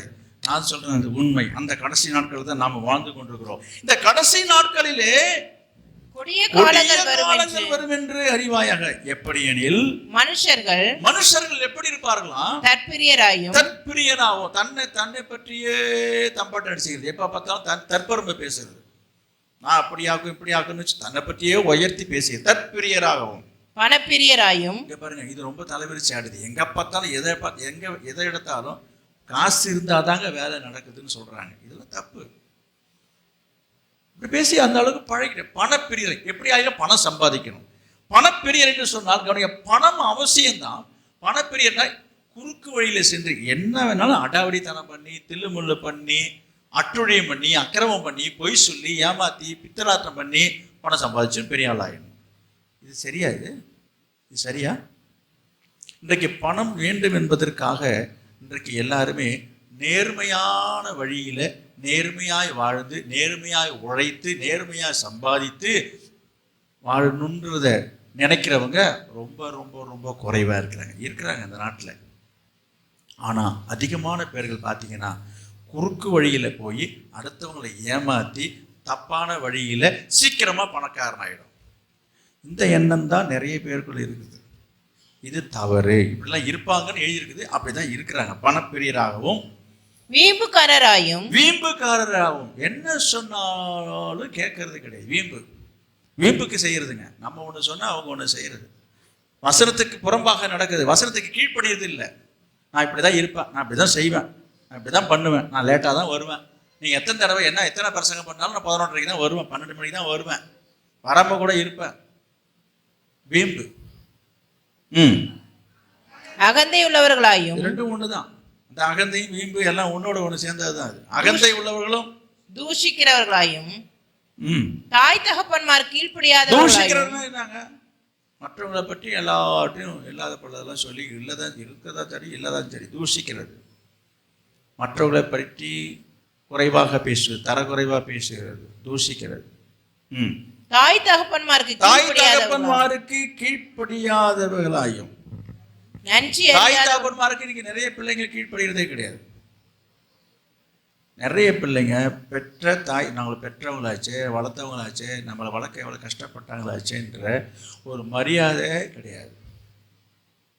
என்ன கேள்வி கேட்குது தெரியுமா? பிள்ளைங்க கேட்குற கேள்வி, நம்ம இப்படி செய்கிறாங்கன்னு, அதெல்லாம் நீ செய்து தான் ஆகணும், அப்புறம் எதுக்கு என்னை பெத்த கேட்குற கேள்வி. ஏன் என்னை பெத்த? அதுக்கும் வசனம் இருக்குது. ஏசாயால இருக்குது வசனம். ஏசாயால இருக்குங்க அந்த வசனம். இங்கே பாருங்க, நான் ஏற்கனவே சொல்லியிருக்கிறேன், தெரிஞ்சுக்கிங்க இந்த வசனத்தெல்லாம். ஏசாயா மண்ணோடு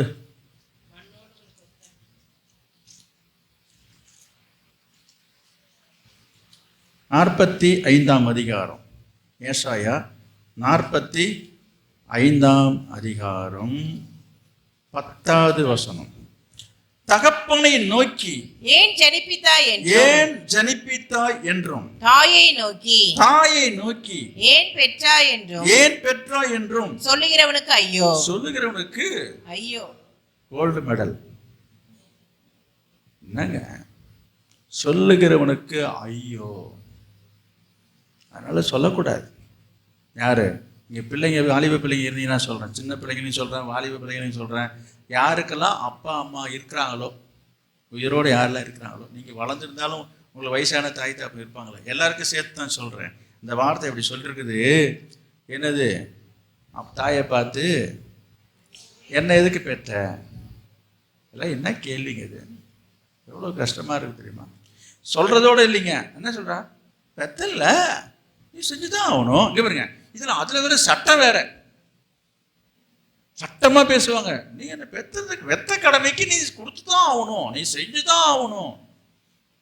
ஓ நான் சொல்கிறேன், இந்த மாதிரி என்ன சொல்கிறது, இந்த மாதிரி பேசுகிற இந்த மோடு முட்டின்னு சொல்கிறாங்கல்ல, யாரை இந்த மாதிரி பேசுகிறவங்கள சொல்கிறேன், உங்களை நான் சொல்லலை.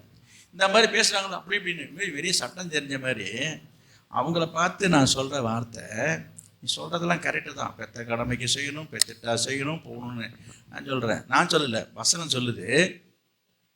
அவங்க செய்யணும்னு மட்டும்தான் போட்டிருக்கிறா. உன் வாழ்நாள் நீ நன்றாக இருப்பதற்கும், உன் வாழ்நாள் நீடித்திருப்பதற்கும், உன் தாயையும் உன் தகப்பனையும் கல் எடுத்து அடிப்பாயாக, கழி எடுத்து அடிப்பாயாக. அப்படியே போட்டிருக்கு. கனம் பண்ணுவாயகன்னு போட்டிருக்குது. இன்னைக்கு நிறைய பேர் கையை நீட்டி அடிக்கிறது, திட்டுறது, பேசுறது, இதெல்லாம் செஞ்சுட்டு, ஆனால் அவங்க கரெக்டாக அவங்க கடமையை செஞ்சணும். நீங்கள் பெற்றதுனால நீங்கள் செஞ்சு தான் ஆகணும்.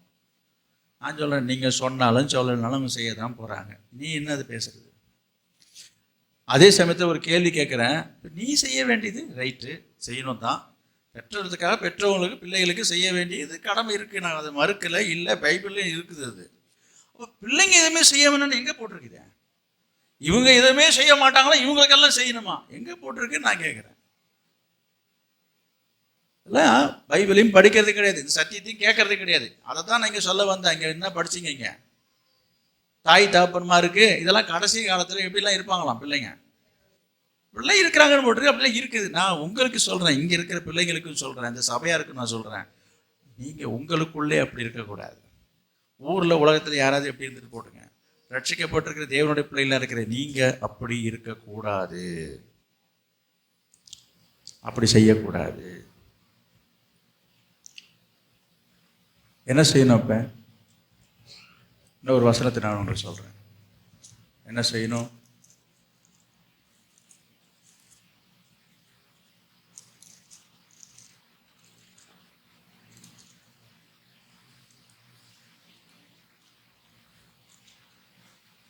ஒன்று தீமோத்தேயு 5ஆம் அதிகாரம், 1 தீமோத்தேயு 5ஆம் அதிகாரம் 4வது வசனம்.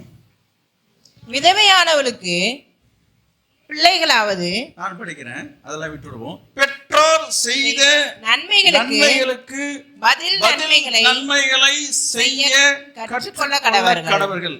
அது நன்மையும் தேவனுக்கு முன்பாக பிரியமாய் இருக்கிறது. பிள்ளைகளுக்கு நான் சொல்றேன், வாலிப பிள்ளைகளுக்கு சொல்றேன், சின்ன பிள்ளைகளுக்கு சொல்றேன். பெத்தவங்க செய்த நன்மைக்கு பதில் நன்மை செய்யணுமா? இவங்க என்ன நினைக்கிறேன், இது ஒன்வே ப்ராசஸ் மாதிரி. நீ தான் செய்யணும், அது உன் கடமை, நீ தானே என்ன பெத்த, அது நீ செஞ்சுதான் ஆகணும், அது உன் தலையெழுத்து. இப்படிலாம் சவடாலா பேசுகிற பிள்ளைங்கள்லாம் இருக்கிறாங்க இன்னைக்கு. என்னமோ பெரிய நாட்டு சட்டத்தையும் கிடையாது. எனக்கு இந்த இடத்துல இன்னும் பேசுறதுக்கு எனக்கு வரல. ஐயோ, இதெல்லாம் படு முட்டாள்தனமானது நான் சொல்லுவேன். பெரிய அறிவு ஜீவின்னு நினைப்பு. பைபிள் இருக்கிற வசனத்தை வச்சு தான் நான் திட்டுறேன். என்ன போட்டிருக்குது?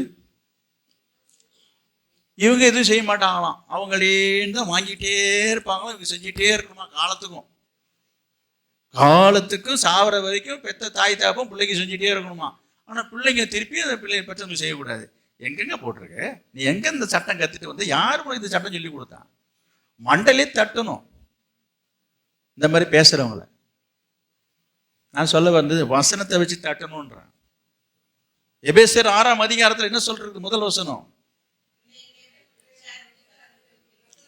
நீ நன்றாயிருப்பதற்கு, உன் வாழ்நாள் நீடித்திருப்பதற்கு உன் தாயையும் தகப்பனையும் கனம் பண்ண. இந்த பிறகு நீ நல்லா இருக்கணும்னா பெற்றவங்களை கனம் பண்ணணும், இல்லைன்னா நீ நல்லாவே இருக்க மாட்ட.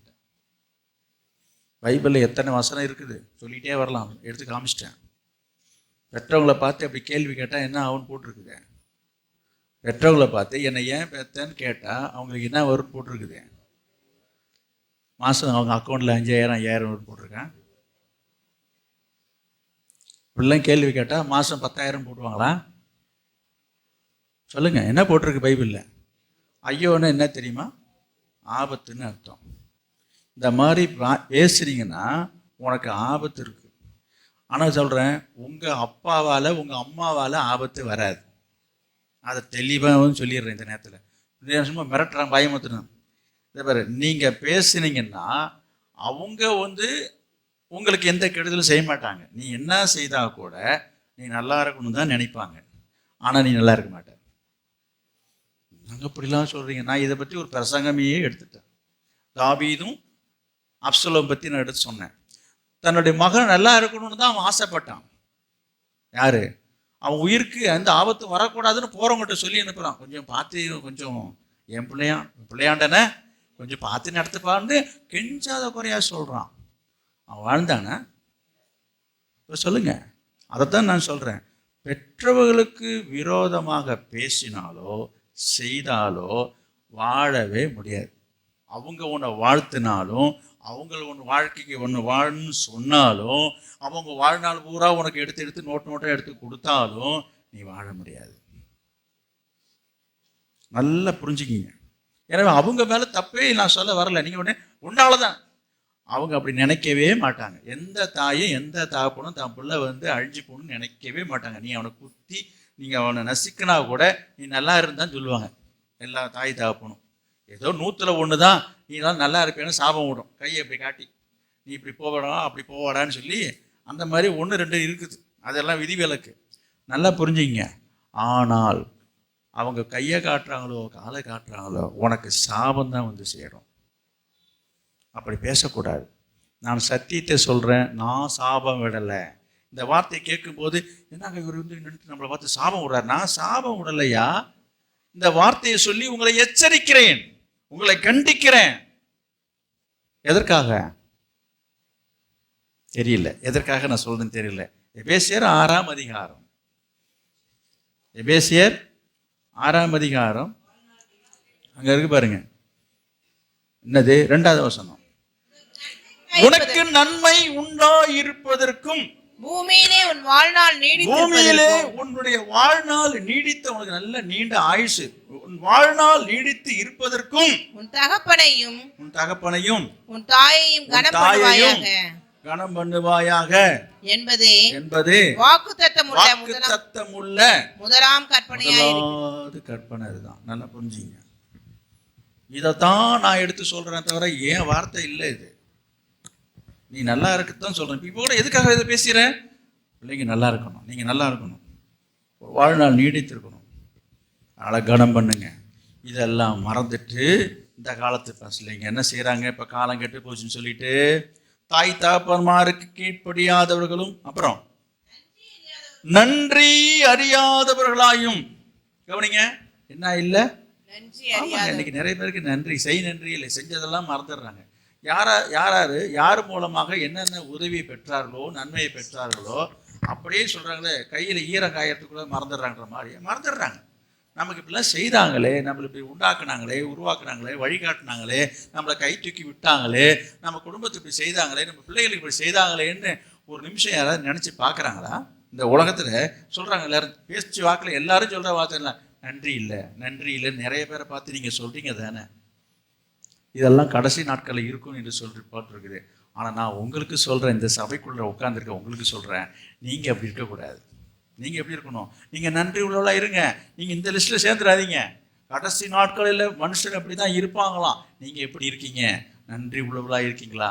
உங்களை நடத்தினவர்களுக்கு நன்றியாக இருக்கீங்களா? உங்களை வளர்த்தவங்களுக்கு நன்றியாக இருக்கீங்களா? உங்களுக்கு உதவி செய்தவர்களுக்கு நன்றியாக இருக்கீங்களா? யோசித்து பாருங்கள். சில நேரங்களிலே சிலருடைய செயல்களை நினைக்கும் போது மனசு ரொம்ப வேதனைப்படுது. அதை நான் சொல்லவும் கூடாது, சொல்லவும் விரும்பலை, அது தேவையும் இல்லை. அது அவங்கவுங்களுக்கு பாடு. ஏனென்றால் நான் உங்களுக்கு சொல்லிக் கொடுக்க வேண்டிய ஒரு காரியம் என்ன என்று சொன்னால், நான் கவனிங்க, நீங்கள் யார் மூலமாகவோ அல்லது யாரால நன்மையை பெற்றீர்களோ அல்லது நீங்கள் இன்றைக்கு ஒரு நல்ல நிலைமைக்கு வருவதற்கு யார் உங்களுக்கு உதவி செய்தார்களோ அல்லது உங்களுக்கு உதவியாக இருந்தாங்களோ அவங்களுக்கு காலத்துக்கும் நீங்கள் நன்றியாக இருந்தீங்கன்னா ஆசீர்வதிக்கப்படுவீங்க, ஆசீர்வாதமாக இருப்பீங்க, நீங்கள் நன்றாக இருப்பீங்க. செய்கிற வரைக்கும் கிடைக்கிற வரைக்கும் லாபம் வாங்கிக்க வேண்டியது, அதுக்கப்புறம் திரும்பி கூட பார்க்கறது கிடையாது.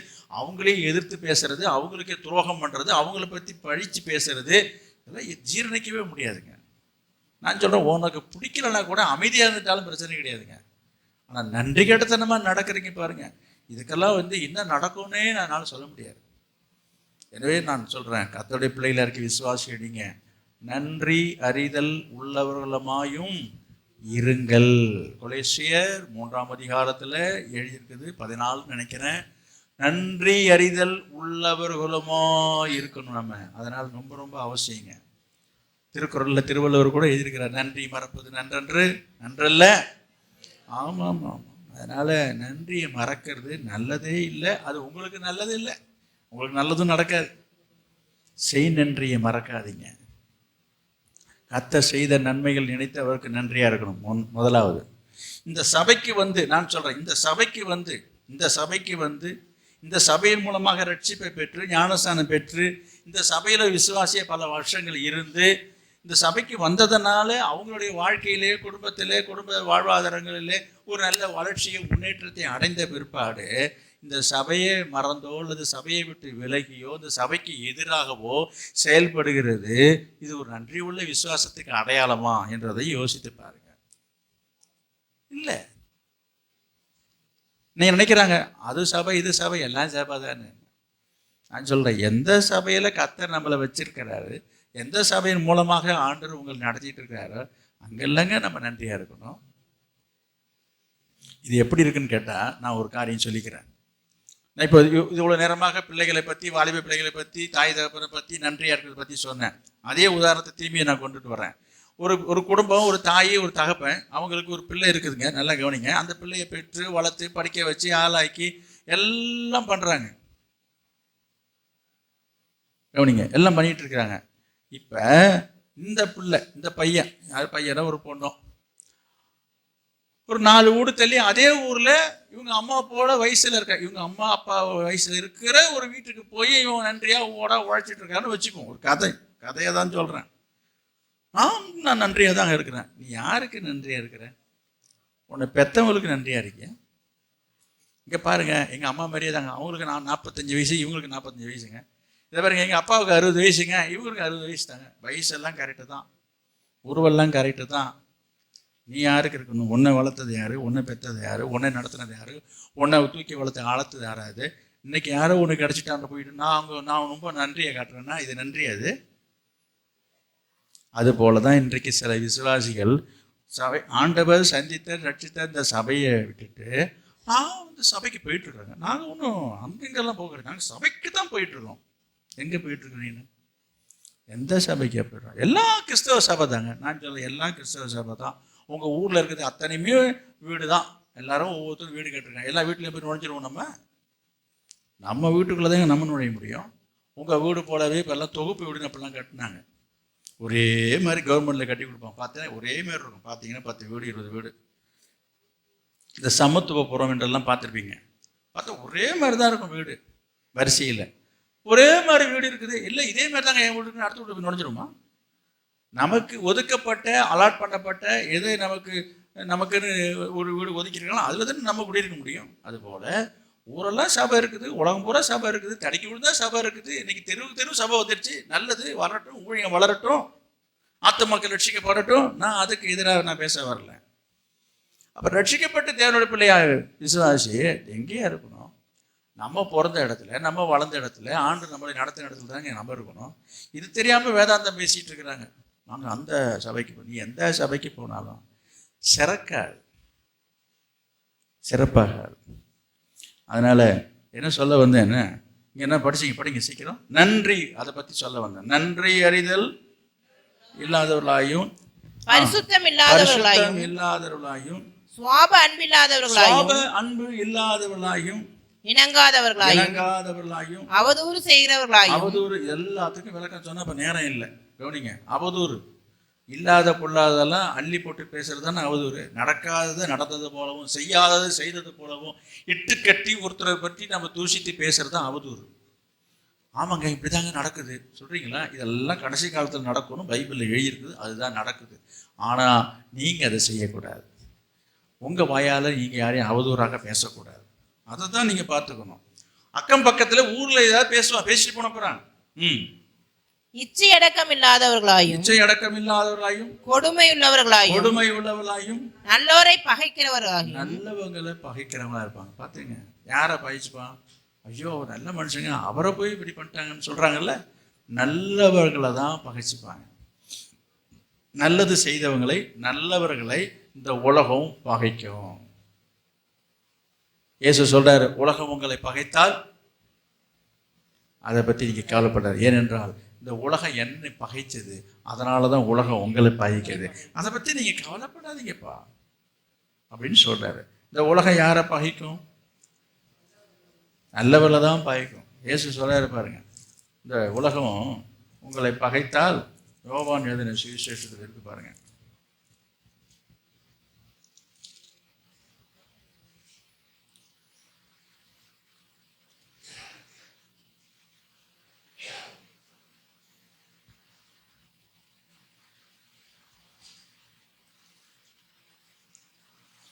பதினேழாம் அதிகாரம்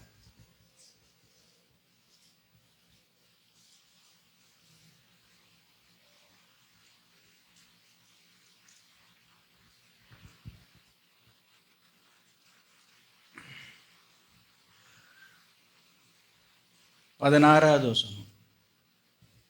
நான் உலகத்தார் அல்லாது போல அவர்களும் உலகத்தார் அல்ல.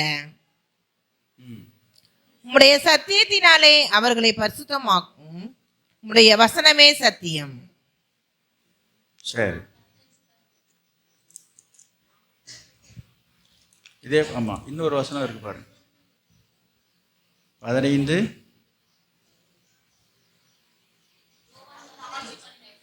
18.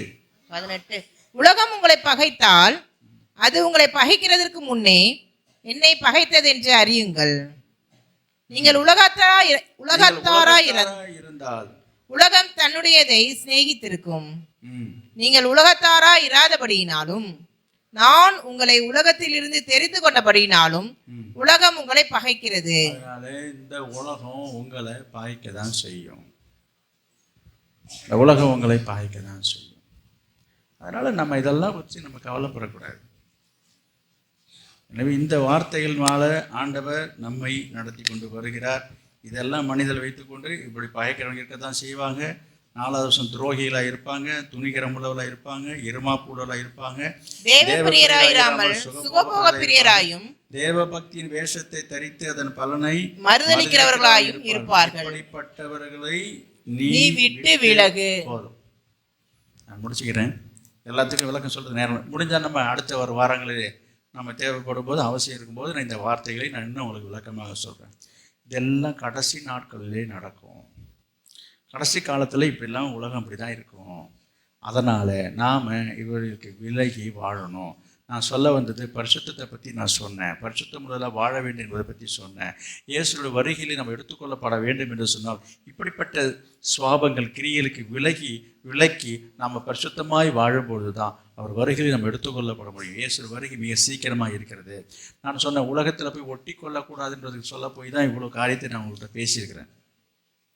நான் சொன்னேன், ஒரு சின்ன ஒரு குண்டூசியாக இருக்கட்டும், ஒரு ஆணியாக இருக்கட்டும், ஒரு இரும்பு பொருளாக இருக்கட்டும், ஒரு மர சட்டத்தோடு அது இணைக்கப்பட்டிருக்கும் என்று சொன்னால் அது எவ்வளோ பெரிய காந்த சக்தியாக இருந்தாலும் அந்த காந்தத்தால் அது இழுக்கவே முடியாது அல்லவா? அதே போல தான் நீங்கள் இந்த உலகத்தோடு ஒட்டி கொண்டிருந்தால், இந்த உலகம் உங்களுக்குள்ளே ஒட்டி கொண்டிருந்தால், இந்த உலகத்துக்குள்ளே நீங்கள் உழண்டு கொண்டிருந்தால் ஆண்டவர் இயேசுனுடைய வருகையிலே எடுத்துக்கொள்ளப்பட முடியாது. அவரோடு நீங்கள் பறக்க முடியாது.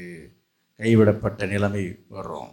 எனவே நம்ம என்ன செய்ய வேண்டும் என்று சொல்லும்போது இயேசுவின் வருகை மிக சீக்கிரமாக இருக்குதுன்னா நம்ம சுற்றி நடக்கிற சம்பவங்கள்லாம் அவரோட வருகை எச்சரிக்கக்கூடியதாக இருக்கிறது. எனவே நம்ம கவனமாக இருப்போம், விழிப்பாக இருப்போம், எச்சரிக்கையாக இருப்போம், ஆயத்தமாக இருந்து. ஆகையால் பேதுரு என்ன சொல்றாரு, இவையெல்லாம் சம்பவிக்க வேண்டியதாக இருப்பதனால அந்த வசனத்தை படித்து நம்ம ஜெபம் பண்ணுவோம். 2 பேதுரு 3ஆம் அதிகாரம் 14வது வசனம். ஆகையால் பிரியமானவர்களே, இவைகள் வர காத்திருக்கிற நீங்கள் கரையற்றவர்களும் பிழை இல்லாதவர்களுமாய் சமாதானத்தோட அவர் சந்நிதியிலே காணப்படும்படி ஜாக்கிரதையாய் இருங்க. ரொம்ப ஜாக்கிரதையா இருங்க, கவனமா இருங்க, எச்சரிக்கையா இருங்க. கர்த்தர் வருகிறார். நாம் ஜெபம் பண்ணுவோம், ஆயத்தமாவோம். Price the lord. ஹல்லேலூயா. ஸ்தோத்திரம் ஆண்டவரே, உமக்கு ஸ்தோத்திரம்.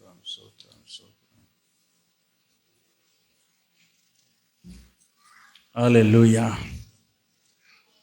இயேசுவே உமக்கு ஸ்தோத்திரம். ஸ்தோத்திரம் ஆண்டவரே. ஜெபிங்க, நீங்கள் தான் ஜெபிக்கணும். இப்போ என்ன செய்ய போகிறோம்? ஒரு தீர்மானத்துக்கு வாங்க. ஆண்டவர் இயேசு சீக்கிரம் வரப்போகிறார் அல்லவா? அதற்கு நம்ம ஆயத்தமாகணும் அல்லவா? உங்களோட வாழ்க்கை எப்படி இருக்கு? ஆயத்தமாக இருக்கீங்களா? பாஸ்போர்ட் வாங்கிட்டீங்களா? விசா வாங்கிட்டீங்களா? பிரைஸ்லாம் ஞானஸ்தானம் பெற்றுக்கொண்டோமா? பரிசுத்தான அபிஷேகத்தை பெற்றிருக்கிறோமா? பரிசுத்தமுள்ள ஒரு வாழ்க்கை வாழ்ந்து கொண்டிருக்கிறோமா? கர்த்தருக்கு நன்றியாக இருக்கிறோமா? உண்மையாக இருக்கிறோமா? கர்த்தருக்கு பிரியமாக இருக்கிறோமா? உங்களை நீங்கள் ஆராய்ந்து பாருங்கள். பிரைஸ்ல ஆயத்தப்படணும். முடிவு பரியந்தமும் நிலைத்திருப்பவனே ரட்சிக்கப்படுவான் சொல்லப்பட்டிருக்கிறது. Praise the lord. ஹல்லேலூயா. கர்த்தருடைய வருகை மிக சீக்கிரமாக இருக்கிறது. ஆண்டவர் இயேசுடைய வருகையிலே நாம் அவரோடு எடுத்துக்கொள்ளப்பட ஆயத்தம்தானே? ஆயத்தமாக இருக்கீங்களா? ஆர்வமாக இருக்கீங்களா? ஆசையாக இருக்கீங்களா? Price the Lord. அப்படியானால் நான் ஆசையாக இருக்கிறேன், ஆர்வமாக இருக்கிறேன், நான் ஆயத்தமாக இருக்கிறேன், ஆண்டவனை ஆயத்தப்படுத்தணும், அவருக்காக நான் வாழணும் என்று நினைக்கிற விருப்பம் உள்ளவர்கள் மாத்திரம் உங்கள் வலது கரத்தை ஆண்டவருக்கு நேராக மேலே இருந்து பார்க்கிறார் ஆண்டவர். அவருக்கு நேராக உங்கள் கையை உயர்த்தி கர்த்தரை பார்த்து சொல்லுங்க, ஆண்டவரே உங்களோட வருகையிலே நான் உம்மோடு வரணும், நான் எடுத்துக்கொள்ளப்படணும், என்னை ஆயத்தப்படுத்துங்க, என்னை ஆயத்தப்படுத்துங்கப்பா என்று சொல்லுங்க. கர்த்தர் உங்களுக்கு உதவி செய்வார். அன்பின் பிதாவை நாங்கள் உம்மை ஸ்தோத்திரிக்கிறோம். கேட்ட வார்த்தை சத்தியத்தின்படி வாழவும், ஆண்டவரே உங்களோட வருகையிலே உம்மோடு வரவும் ஆசையாக இருக்கிற உங்களுடைய பிள்ளைகளை கண்ணோக்கி பாரும். அவருடைய உயர்த்தப்பட்டிருக்கிற கரங்களை நீ உங்களுடைய கரத்தை நீட்டி அவரை பிடித்து கொள்ளுங்கப்பா. கரம் பிடித்து நடத்துங்க. உங்களோட கரத்தினால வைத்து தாங்குங்க. பரிசுத்தமாய் வாழ உதவி செய்யுங்க. பிரியமாய் வாழ, கரை இல்லாமல் பிழை இல்லாமல் வாழ்ந்து இந்த ராஜ்யம் வந்து சேர தகுதிப்படுத்துங்கப்பா. பரிசுத்த ஆவின் அபிஷேகத்தை ஒவ்வொருக்கும் தருவீராக. அவர்களின் அபிஷேகத்தினால நிரப்புவீராக. வசனத்தின்படி வாழ, கீழ்ப்படிந்து வாழ உதவி செய்வீராக. நன்றி அறிதல் உள்ளவளாக இருக்கத்தக்கதாக கர்த்தர் கிருபை செய்வீராக. உமக்கு பயந்து நடக்கணும், பிரியமாய் நடக்கணும், கீழ்ப்படிந்து நடக்கணும். ஆண்டவரே உமக்கு ஸ்தோத்திரம், ஸ்தோத்திரம், ஸ்தோத்திரம். உதவி செய்யும், ஆசீர்வதியும். இயேசுவின் நாமத்தில் ஜெபிக்கிறோம் பிதாவே, ஆமென். ஆத்துமாவே கர்த்தரை ஸ்தோத்திரி, என் முழுவதுமே அவருடைய பரிசுத்த நாமத்தை ஸ்தோத்திரி. என் ஆத்துமாவே கர்த்தரை ஸ்தோத்திரி, கர்த்தர் செய்த சகல உபகாரங்களையும் மறவாதே. ஆமென். நம்முடைய கர்த்தராகிய இயேசு கிறிஸ்துவுடைய கிருபையும் பிதாவாகிய தேவனுடைய அன்பும் பரிசுத்த ஆவியானவருடைய அந்யோன்ய ஐக்கியமும் இப்பொழுதும் எப்பொழுதும் சதா காலங்களிலும் நம் அனைவரோடும் சகல பரிசுத்தவான் கூட தங்கி இருப்பதாக. Amen, amen. Praise the lord. கர்த்தர் உங்களோடு இருப்பாராக. கர்த்தர் உங்கள் அனைவரும் ஆசீர்வதிப்பாராக.